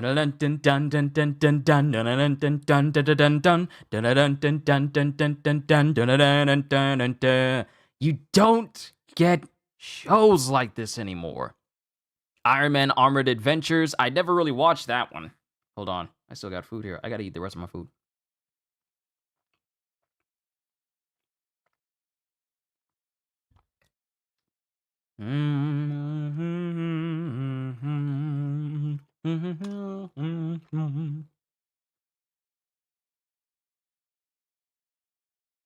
Kappa Mikey. Oh, I remember Kappa Mikey. Hey, you out in the streets. Don't you know the man is Kappa Mikey? I remember this. I remember singing this song all the time. Kappa Mikey, Martin Mystery, Max and Ruby. Ruby and Max. Let's see. The Mighty Bee. I would mention Mr. Meaty, but it was weird. It was weird to me. There's just something off-putting about puppets with beady eyes that don't blink that just throw me off. Especially when they're given human-like proportions and looks. Yeah, it was weird to me. It was really weird to me. My Life as a Teenage Robot. 5 o'clock, got a call to go blading, got a skate park down at the mall. But my mom says I gotta defeat hostile aliens from annihilating us all. With the strength of 1,070 men, I guess I really shouldn't complain.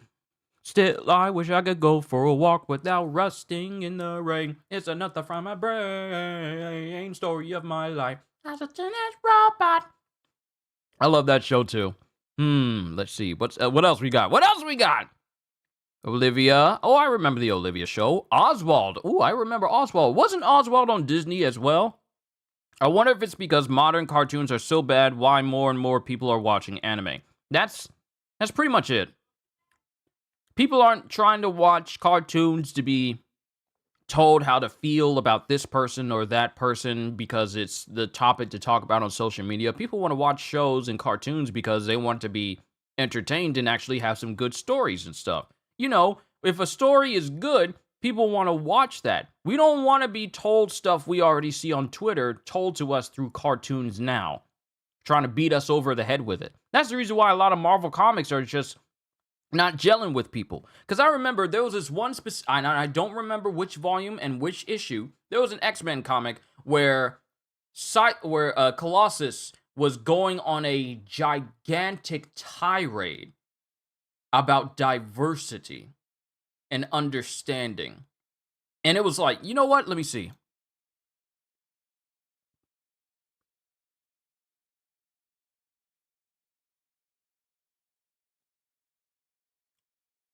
I'm trying to... Yeah, it's this... Yeah, it's a Colossus on discrimination. And it was this very long, full-page panel of explaining what discrimination is. Hold on, let me see if I can pull this up. Yeah. If I can enlarge this. Yes. It's just a long panel of it. And mind you, in an X-Men comic, you would think that, a character's talking about this wouldn't be strange. because that's basically the whole basis of the X-Men. They're there to represent people and, go against society discrimination and stuff. That's the whole basis of it. But not to the point where you have Colossus explaining the whole concept of discrimination in one massive panel. If you can tell a story good enough and have good dialogue in it, you don't need to dedicate an entire page to it. And it's stuff like this that puts people off of wanting to read because they don't want to have this sort of stuff beaten over their heads. And mind you, it doesn't happen all the time. Let me just clarify. It doesn't happen all the time. But if I'm reading an X-Men comic, I want to read about some X-Men stuff. Not get an entire tirade from Colossus in this matter when you can easily explain it through shorter sentences and through action. Because this just turns into like a long lecture. This just turns into like a long speech. That's just me. And I know the intentions were good for this. But it just felt like too much. So let's see. Pelswick, The Penguins of Madagascar. Yep, I love that show. Peppa Pig, Pinky Dinky Doo. Let's see. Not The Secret Show.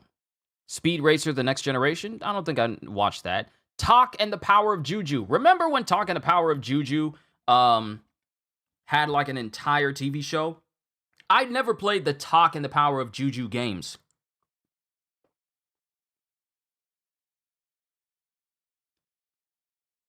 I never played them, but I remember watching the show dozens of times. And the one thing that stuck out to me is the fact that the characters were animated as if they were incapable of bending their ankles.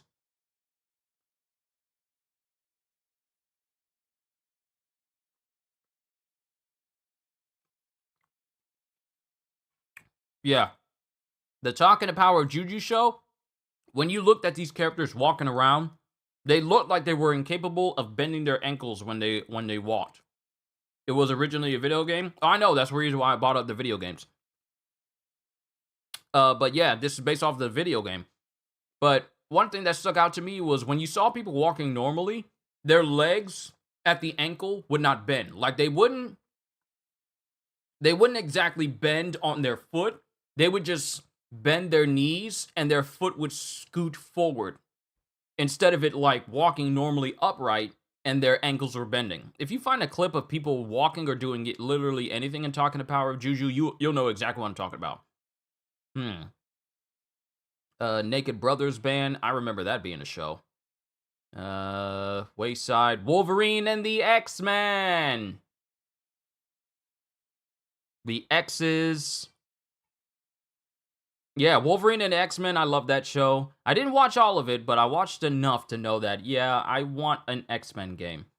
We didn't get one, though. Such an utter disappointment. But that's it for 2000s. Now we can go back to the 2010s and go through some of the stuff on that list.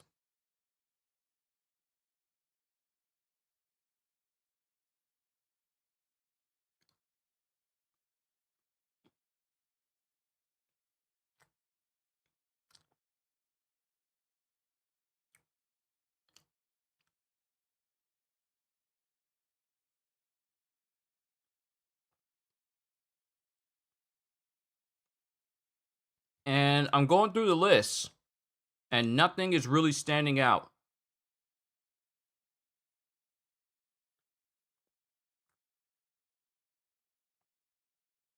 Yeah, nothing is really standing out to me.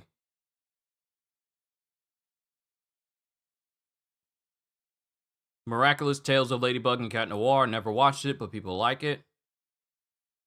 Paw Patrol.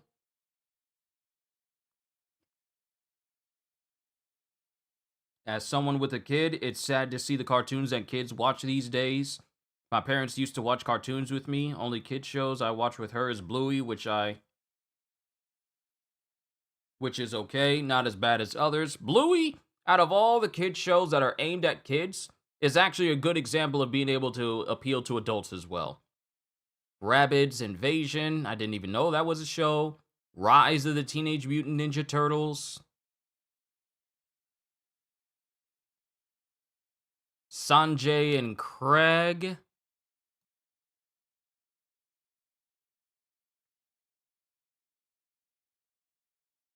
Yeah, I remember this show being a thing too. Let's see, School of Rock, Starfall, Super Ninjas. Oh, live action show. We're not here to look at live action stuff. We're here to look at Tough Puppy. He's a tough puppy. Let's see, Teenage Mutant Ninja Turtles, a 2012 TV series. Tough Puppy. Legend of Korra, it's in the list. Top Elf. Voltron Force, I never watched that one. Winx Club, that's definitely added in there too. And not much else. Not much else. Rise of the Teenage Mutant Ninja Turtles is so disappointing. Sanjay and Craig was forgettable. Yeah, it was. But that is it for the 2010s. I don't think the 2020s are going to offer up much. Except for Tales of the Teenage Mutant Ninja Turtles. That's actually an exception.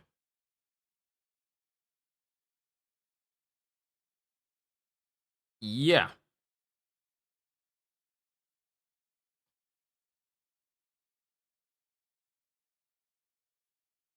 Whew.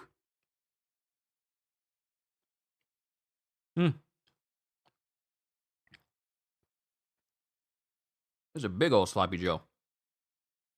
Danger Force, Deer Squad. No, the meat.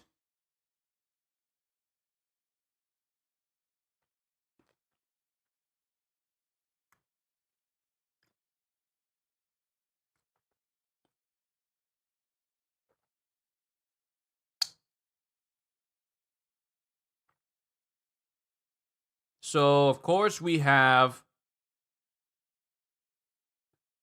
Glitch Text, which CJ suggested that I watch. I still need to watch through it. But we have Glitch Text. I'm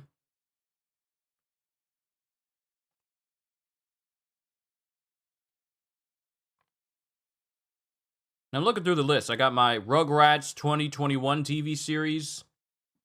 Wait a minute. Didn't they do like a 3D version of this show? Yeah, it's 3D. I never watched the 3D version of this show. Was it any good?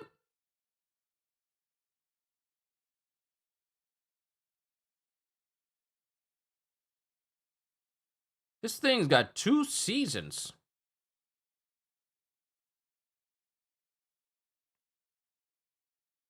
Was this any good? Oh, yeah.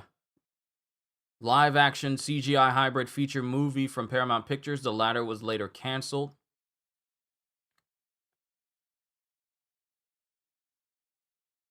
What is a Sloppy Joe? I'm assuming it's an American thing. Yes, it's basically just ground up meat put on a burger bun. Just think a burger, but it's just ground up meat. And this is turkey meat. It's not beef, but it's turkey meat.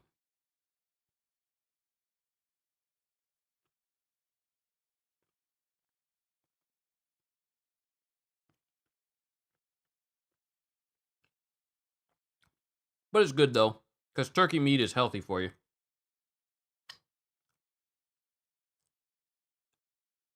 I'm using a finger that has not touched it. But yeah, I didn't know that the Rugrats had a... I knew they had a 2021 series, but I never watched it. I was too busy watching anime around this time. You know, Overlord. That time I got reincarnated as a slime. All these different shows. Star Trek Prodigy. Tales of the Teenage Mutant Ninja Turtles. This is the show that really stood out. Especially their fight against Shredder. You know, the one that has like that fight as if they're with the same level of animation from like Madara during Naruto. Yeah, this is the one that had like that big major animation fight. Wish I could show it, but they would get me too. Fairly Odd Parents, A New Wish, and Fairly Odd Parents, Fairly Odder. The Really Loud House, The Smurfs. Who still watches The Smurfs? Transformers Earthspark.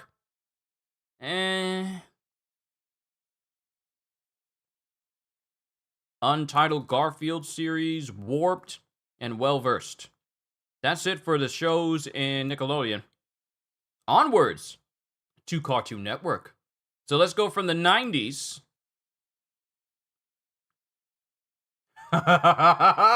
This is it. We've entered into the era where there were no bad TV shows on Cartoon Network in the 90s. That time I got reincarnated as a slime. I think my profile pic gives away I love that show. Yes, we need a reincarnated as a slime game. I know they're getting like a side scroller game for the Switch, and I think for the PlayStation as well, but we really do need like a new That Time I Got Reincarnated as a Slime game. Keep telling people we need one that's done like Grand Blue, where you can play as all these characters and go on missions and build up a city, or turn it into a Muso game, because who wouldn't love to play as Diablo and wipe out an entire crew, or play as Shion, or play as Benimaru, or even Gabiru, all these different characters, or any other demon lords. Who wouldn't want to play that? I'm giving you look, Bandai, whoever's in charge. I'm giving you guys pristine gaming ideas. So, we got, in the year 1990s, we got Two Stupid Dogs. Such a simplistic show, yet so memorable. Especially the big guy that said, "Well, isn't that cute? But it's wrong!" And it had that foghorn sound effect right behind him. Animaniacs. My sister, and I asked my sister this question. What was the earliest TV show she remembers? Because my sister is 4 years younger than I am. And I asked her, my youngest sister, she's 4 years younger than I am. And she told me that Animaniacs was like the earliest cartoon she remembers, along with like the Jetsons and Flintstones. But the Flintstone stuff, that's stuff that she remembers because of reruns, not because she was, around when they aired. But Animaniacs was really her show. And then we got Courage the Cowardly Dog. We were blessed.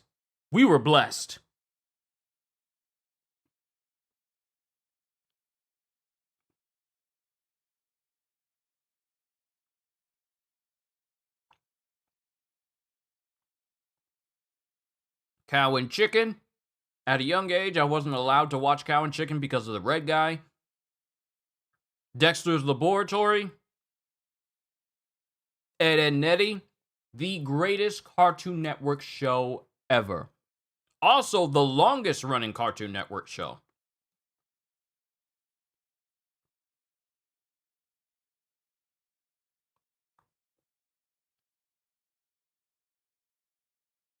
Yeah. One of the longest running originals to be broadcast on Cartoon Network, running for a total of 10 years and 10 months. That's ridiculous. A cartoon running for 10 years and 10 months?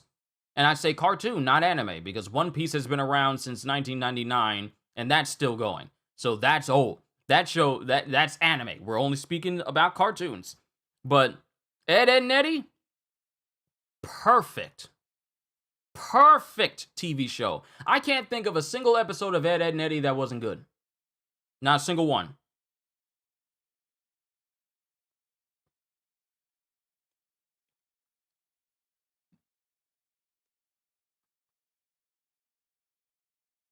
Reruns continue to air as of August on Adult Swim Checkered Past throwback blocks owing to the depictions of dangerous stunts involving the show's titular characters lodging large jawbreakers in their mouths on screen, which regarded this as a negative influence for young children.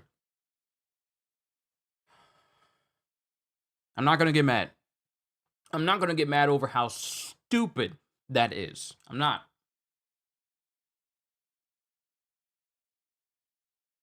You bring up One Piece in 99, but not Pokemon in 97. Pokemon, I want to say, is the first anime I ever watched. Because I remember when I was a kid at my grandma's house. when we were staying with our grandmother on my mom's side, I would be watching Pokemon as well.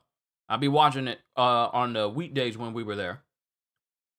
I remember that. But, me, I instinctively go back to One Piece because that's one anime that I'm constantly interacting with. So, but yeah, Pokemon was actually before my One Piece days.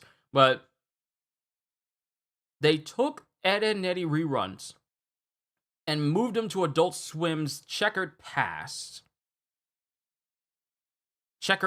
throwback block because it depicts kids doing dangerous stunts and lodging jawbreakers into their mouths.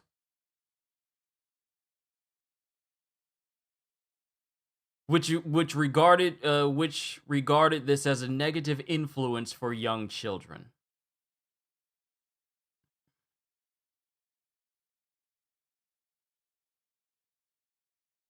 Who is running Cartoon Network?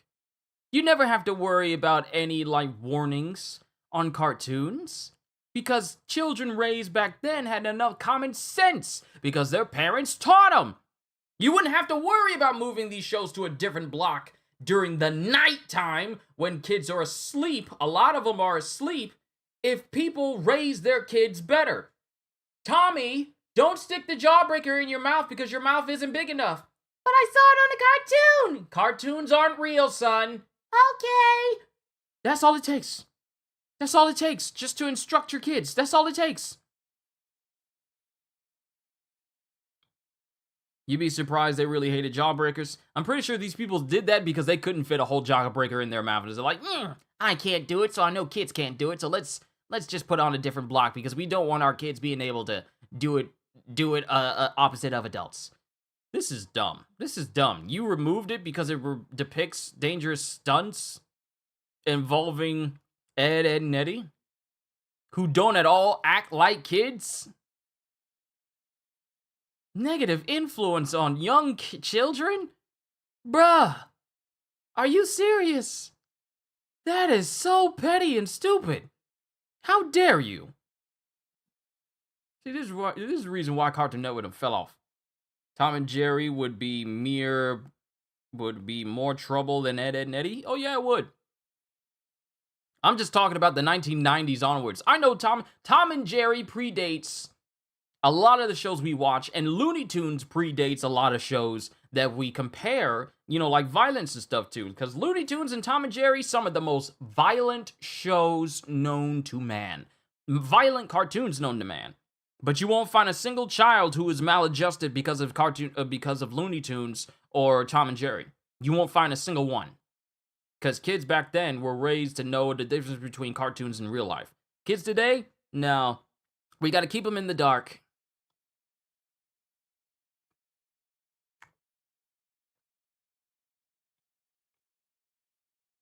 Then we got I Am Weasel.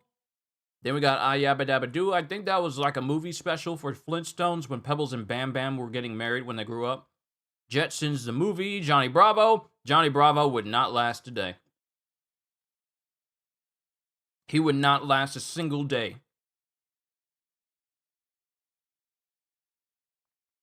Because then people would be calling for him to be like, he's problematic like Pepe Le Pew. Johnny Quest, The Real Adventures. I remember watching that show. Can I do the Tom and Jerry yowl scream? Something like that? I think so. But I can't do the long, drawn-out scream, though, because that requires just a little bit of reverb.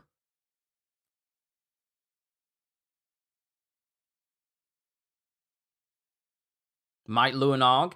On the island, where nobody goes.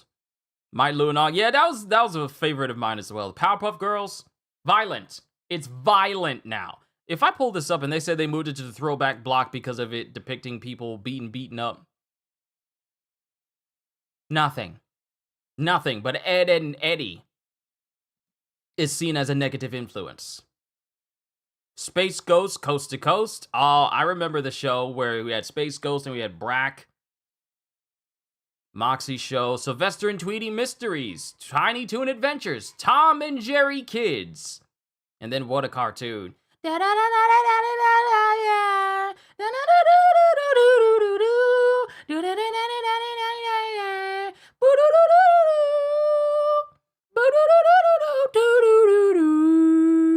I remember what a cartoon as well. So that's the 1990s premieres. Then we have the shows. A Pup Named Scooby-Doo, Alvin and the Chipmunks, Batman Beyond, and Batman the Animated Series. Then, who remembers the Beetlejuice cartoon?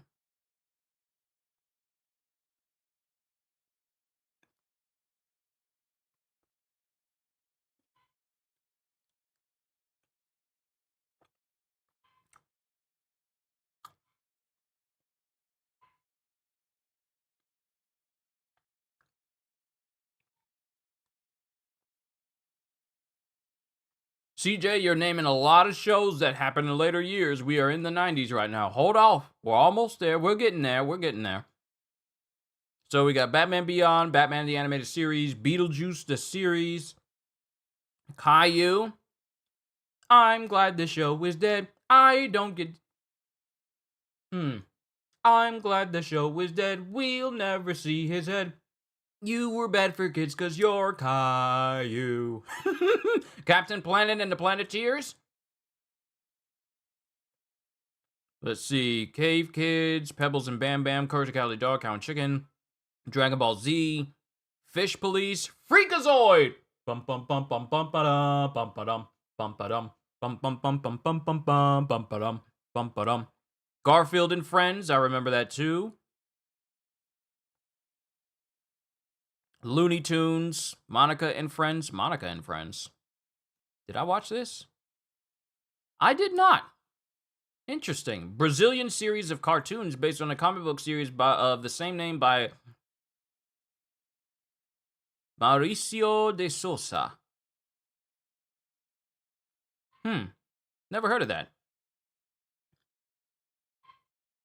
Definitely remember the Beetlejuice cartoon. I think I saw an episode on the movie DVD special features. Yes, Freakazoid! Augie and the Cockroaches. I remember this show. Outlaw Star.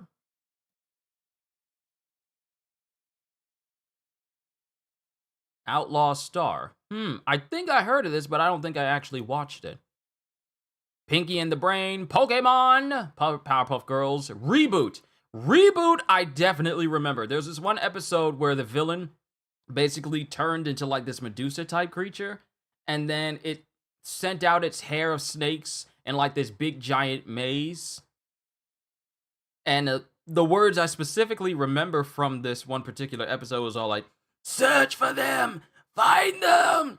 I have work to do!" I think that's what it was for Reboot. I'm trying to remember. It is so vague for me. Road Rovers, Rurouni Kenshin, Sailor Moon, Superman the Animated Series, like the original series, SWAT Cats. That was my show. That got me into planes.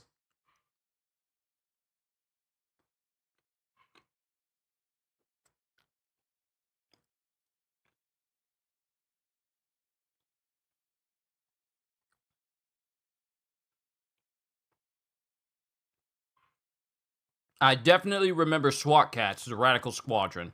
Let's see, Tenchi Universe, the Magic Roundabout, Moxie Show, New Batman Adventures, Tex Avery Show, Woody Woodpecker Show, Thundercats, Tom and Jerry Kids, What a Cartoon. Yeah, I remember so many of these, so many great shows from the 90s. Where's the Dumb and Dumber show, though? Because I know Dumb and Dumber was a show on Cartoon Network.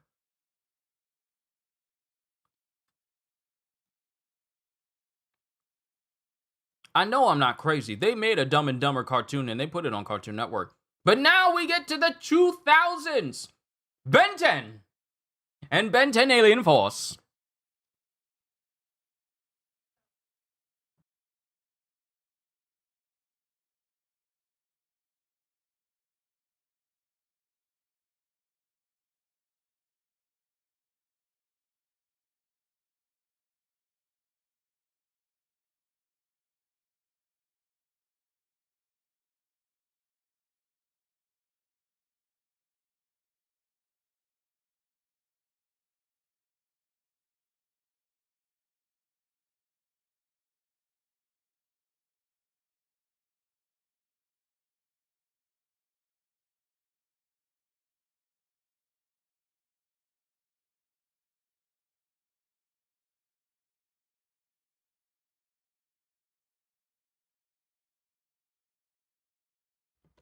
Sorry.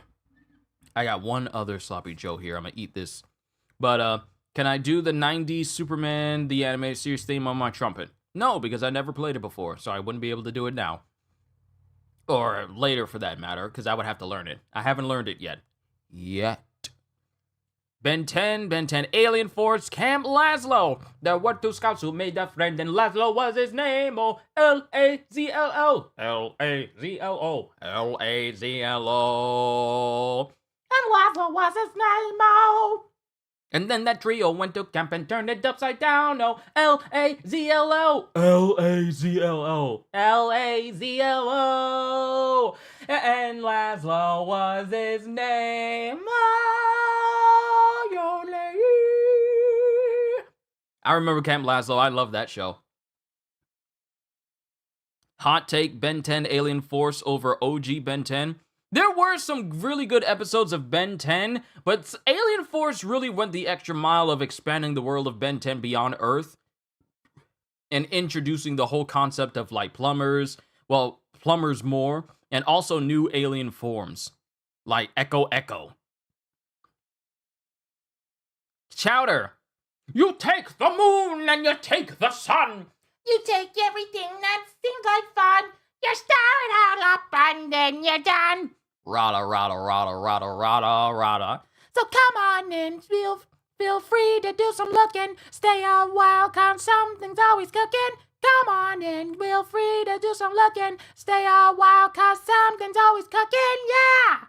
I love Chowder. There was just like this little infomercial that they did in telling kids how to get animated, which was a way of telling kids to be more active. And it was with Chowder and Mung doing like this song about watching your calories and working out, and they had some auto-tune in there. It was very, very cool, and I remember it to this day. Camp Lazlo, Class of 3000! It's unfortunate that this show got canned because Andre 3000 was accused of plagiarizing the story of some dude who came up with a story called Class of 3000, and then we didn't get any more of Class of 3000. We throw down, do we throw down, do we throw down. Or all these songs that they did for all of these episodes. It was nice. Codename Kids Next Door. There is never, okay, so out of all W vocals, well, thank you, dude. Thank you. But Codename Kids Next Door, this show introduced me to the concept of cliffhangers. How many times did they make an episode of Codename Kids Next Door where they would tease something and then it would cut the feed and you were left wanting to know what happened after that moment? And then it would cut to commercial if you were watching on cable television. This show taught me about suspenseful cliffhangers over big moments. Like, who remembers the Empire Strikes Back themed episode where the president of the school president, the student council president of the school basically turned into Darth Vader, wore dark clothes. He had his whole all of his student bodies that followed him, essentially dressed up like stormtroopers. They had machines they had big giant walking bipedal machines that were akin to AT-ATs. Number one was essentially a Luke Skywalker, and then the president, I forget his name. It wasn't Tommy, was it? I think it was Tommy. And then Tommy wanted to take Lizzie for himself. And then he was all like, now we're going to enact my plan that I've been trying to do ever since I started this whole thing, to go after the one thing I've always wanted, Lizzie Devine. And then it cut the feed, and I was all like, what? He's going after Lizzie? Because at the time, Lizzie was number one's girlfriend. But this show was perfect when it did cliffhangers. You know, it's probably better if I show the actual series on screen so it fits better when it's on the screen instead of it just being like a small image down there. I should have done that earlier, but I didn't do it. But the cliffhangers they did, finding out, and then they had the movie for Codename Kids Next Door, Operation Zero, where we find out that number one is not only as powerful and as strong and as capable as he is, but it's because he inherited it from his dad, who is the legendary Number Zero, the very first member of the Kids Next Door, who enacted the whole Kids Next Door movement in a battle against the adults and teenagers. We found that out. We found out that grandfather is the actual grandfather of number one. We find out that the members of Sector Z, I think it's Sector Z that were once thought disappeared, and it turns out that father turned them into the delightful children from down the lane, and they were momentarily returned until they were forced to go back because it was their delightfulization was pretty much permanent. But so many things they did during Codename Kids Next Door that I just found absolutely amazing. Like, let's go off the list of all of their 2x4 technology that number two and all the other members made. Like, we had, you know what? Let's do this. K&D 2x4 technology. There's a handbook. There's thank God for wikis. There's a whole list of 2x4 technologies. Backburner, black acidic coffee cannon blasts unpurplated remains nearly everywhere recklessly. Then we have Bajuka, blast aloft juicy overfilled orange cartons amazingly. Then Barnstormer, Batter Beater, Bear Hugger, Blazer, Blubber, Bongo Scope, Boost Bike, Bottle Cap, Casual, Cat Trap, Catapult, chucks a lot of things up high, powered largely using neganized ketchup. And then we have a Changemaker, coin hurling auto-neutralizing gun, ejects money and coins extra rapidly. Like, I love it when they told us what this 2x4 technology actually is. This is a long list. We're going to be here all day if I go down this path. But Codename Kids Next Door was absolutely amazing. Cree Summer as number 5. And then you have, what is his name, who voiced number 1? I forget his name. Benjamin Diskin. Yes, because later in life, I would find out that Benjamin Diskin also provided the voice of Sai in Naruto. And that blew my mind when I found that out.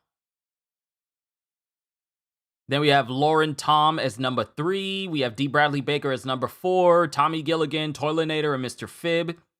The children are in the pool, Mr. Wink. Indeed they are, Mr. Phibb. Shall we remove them, Mr. Wink? Indeed we shall, Mr. Phibb. And I didn't realize until watching some clips from James Bond that they were basically a parody of Mr. Wint and Mr. Kidd from Diamonds Are Forever. Let's see, Cree Summer is number 5 and Cree Lincoln. The acting chops of Cree Summer was phenomenal here. Because even though she was voicing 2 different characters, they felt like 2 different characters. Like the way that Cree Summer can do voices for kids and as adults, you know they're similar, but they still sound so well done. Jennifer Hale is number 86. Number 86, Tara Strong as Mushi Sanban. Frank Welker as Monty Uno. What? Frank Welker was number 1's dad? I didn't know this.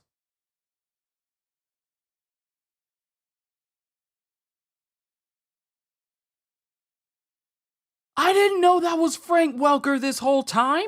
32 years old, and I'm just now learning stuff. Maurice LaMarche as father, Benjamin Diskin, D. Bradley Baker, and Cree Summer as the delightful children from down the lane. Gray Delisle, now Gray Griffin, as crazy old cat lady and Grandma Stuff'em.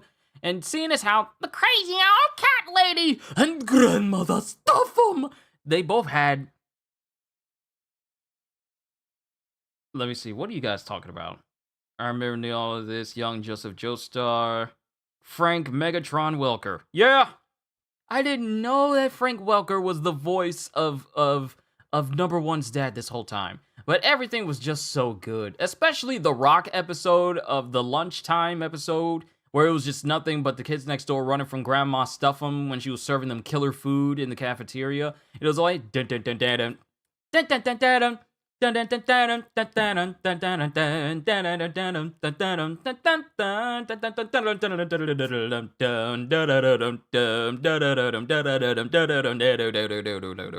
I remember that episode. Let me see what else we got. Duck Dodgers, Evil Con Carne, Foster's Home for Imaginary Friends. I can't tell you how many times I looked forward to Foster's coming on so I could turn on my keyboard and play the theme song along with the themes. You're like, doon, doon, doon, doon, doon, doon, doon, doon, doon, doon, doon, doon, I'm remembering the fingering for the keys.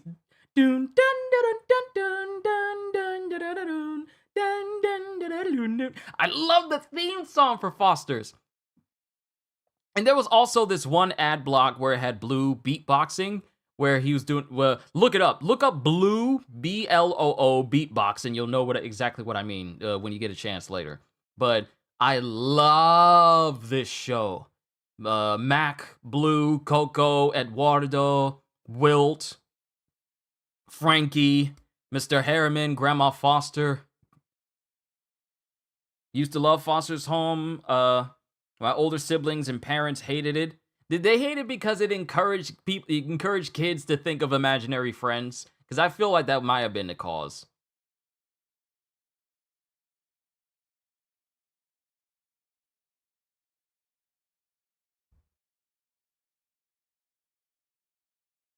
What is this? It was announced a Foster's Home for Imaginary Friends reboot is currently in the works. Craig McCracken will be involved with it, and the series will be produced by Cartoon Network Studios.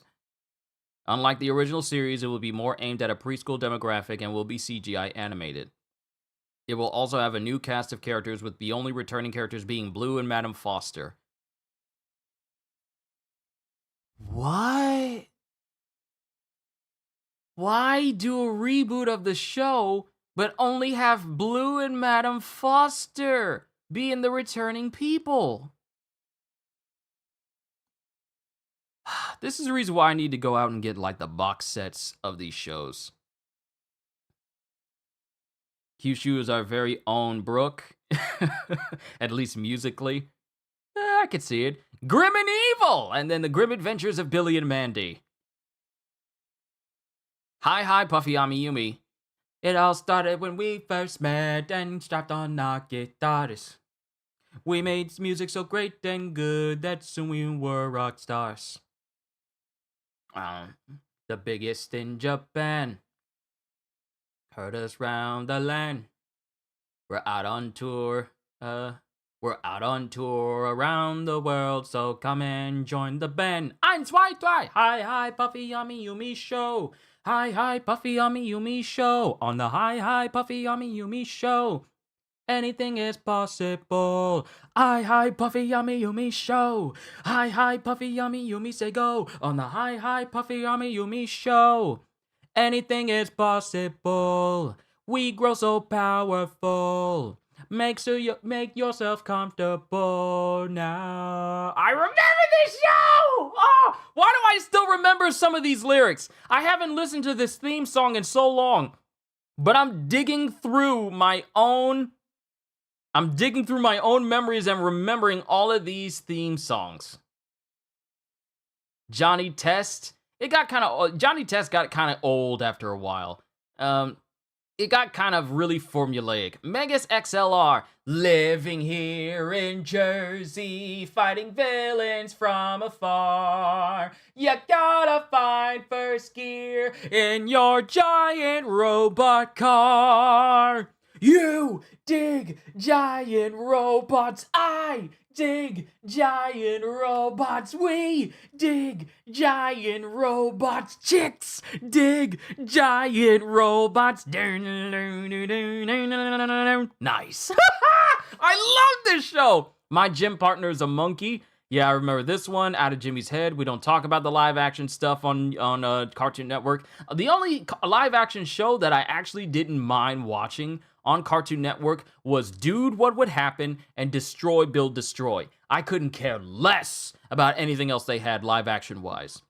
Samurai Jack, Sheep in the Big City. Who remembers General Specific? With him always trying to chase after the sheep in order to power their sheep-powered ray gun. And he always talked with his teeth closed. We'll get that sheep in that city, or my name isn't General Specific. Spitting all over the place. You should try one of those Guess the Cartoon opening challenges on YouTube. Maybe. Squirrel Boy, I remember this one. The one with the one character that had the weirdly shaped head. And I think Richard Horvats. Yeah, here he is. Here he is. Hold on, let me open this up. Yeah, I always found it weird how the boy's head was shaped, because his head dips, but his eyes are still in his glasses. I always found that incredibly weird how his head was shaped. It was so odd to me.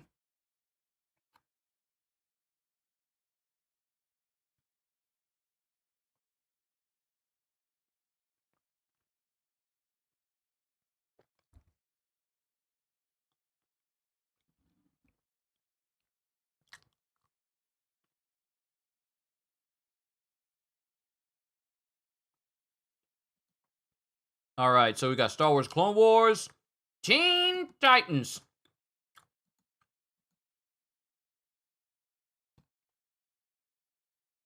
What can I say about this show? It was great. Let's be honest here. Out of the two girls here, Raven was the hottest. Let's just be honest. As a kid, I really liked Raven. I did. It wasn't because she was wearing a leotard, but it was like, okay. All right, Raven, I see you. I see you. I know you're not real. I know I'm a child, and I know I'm a kid, but I see you. I see you, Raven. I love this show. I really did. And Ron Perlman as Slade, Deathstroke, by far one of the best voice acting choices in all of, one of the best acting choices in all of animation history. Just listen, there's videos of just Slade talking and Ron Perlman just kills it as Slade. Sure, he's not as dangerous as, Deathstroke himself, and they tone him down massively, but he still does a phenomenal job portraying Slade as this incredibly dangerous individual, and no one else comes close to it. When there's trouble, you know what to do. Call Cyborg! He can shoot a rocket from his shoe. 'Cause he's Cyborg! There's so many good episodes from the show. Grim Adventures of Billy and Mandy.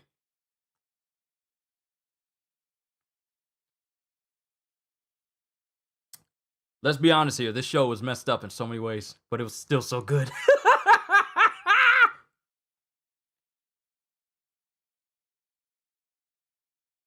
Ooh, okay, this is interesting. The show officially aired as a standalone series in June 2003 and ended in 2007. It lasted for 4 years. A film titled Under Fist aired on October 12th, 2008. It was originally intended to be the pilot of a planned spin-off of The Grim Adventures of Billy and Mandy, but due to Adams being fired, the show was scrapped. And this, let's check on this checkered past real quick. This series, along with Dexter's Lab, Ed, Edd n Eddy, and Courage the Cowardly Dog, aired reruns on Adult Swim as a part of their new checkered past throwback block. And how long?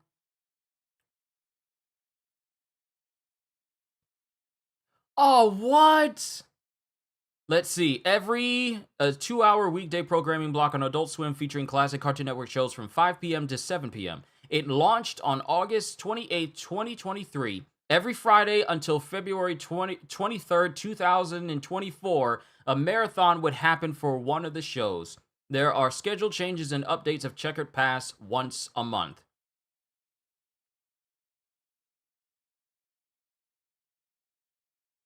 Man. So you mean to tell me that they stopped? They stopped. I was about to get all hopeful, but they stopped.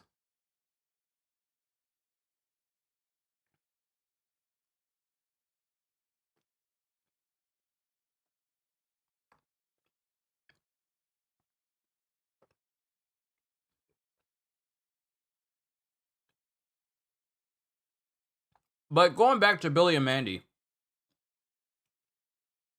you would think that the premise of two kids being forever friends with the Grim Reaper himself wouldn't translate too well, but it's one of the funniest shows out there.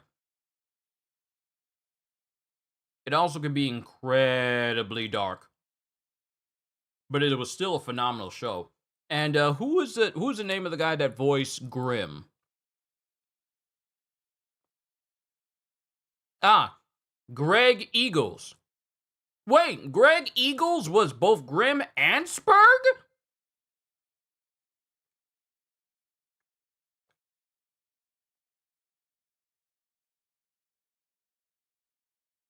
I did not know this.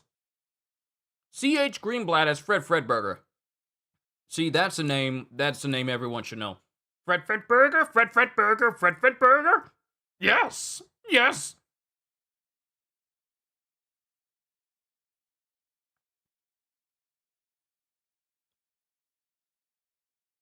That's interesting. I love this show though. Grim Adventures.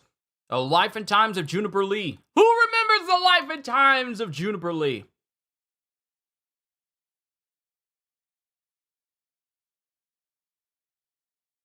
I remember drawing Juniper Lee in one of my art books that I got. I think I still have it, but I don't know where. Isn't Mandy technically a goth? I don't know. I don't think she is. She may look normal, but I think she's considered one of the most evil beings to ever exist. But she just looks normal. I wouldn't say she's a goth, because I think she's what goths aspire to be. Vaguely remember Gormeaty? I vaguely remember Gormeaty. That's a name I haven't heard in a minute. But yeah, Juniper Lee. Very first Cartoon Network original series to be produced in a widescreen aspect ratio of 16:9 in high definition. Because she was recently made the new Teshwanze. I remember the name of the role that June had as the Teshwanze.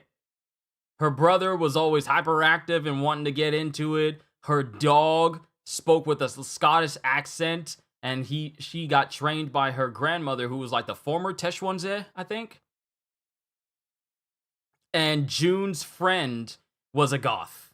Like there was an ongoing theme of like, let's make the friends of like the chipper, happy main character a goth character of some kind. Because you got Sam with Danny Phantom. You got I think that's the only one that really comes to mind. You got Raven, who's with basically everyone else in Teen Titans, and then you got what's her name from Juniper Lee. Let me see, where is it?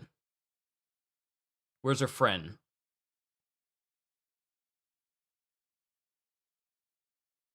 Ophelia. Yeah. Yeah, Ophelia. Not Jodie, but Ophelia. So many memories from that show. Marvelous Misadventures of Flapjack.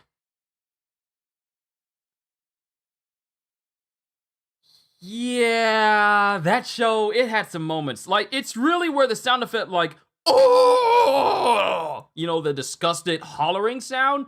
Yeah, that's where that sound comes from. It comes from this show.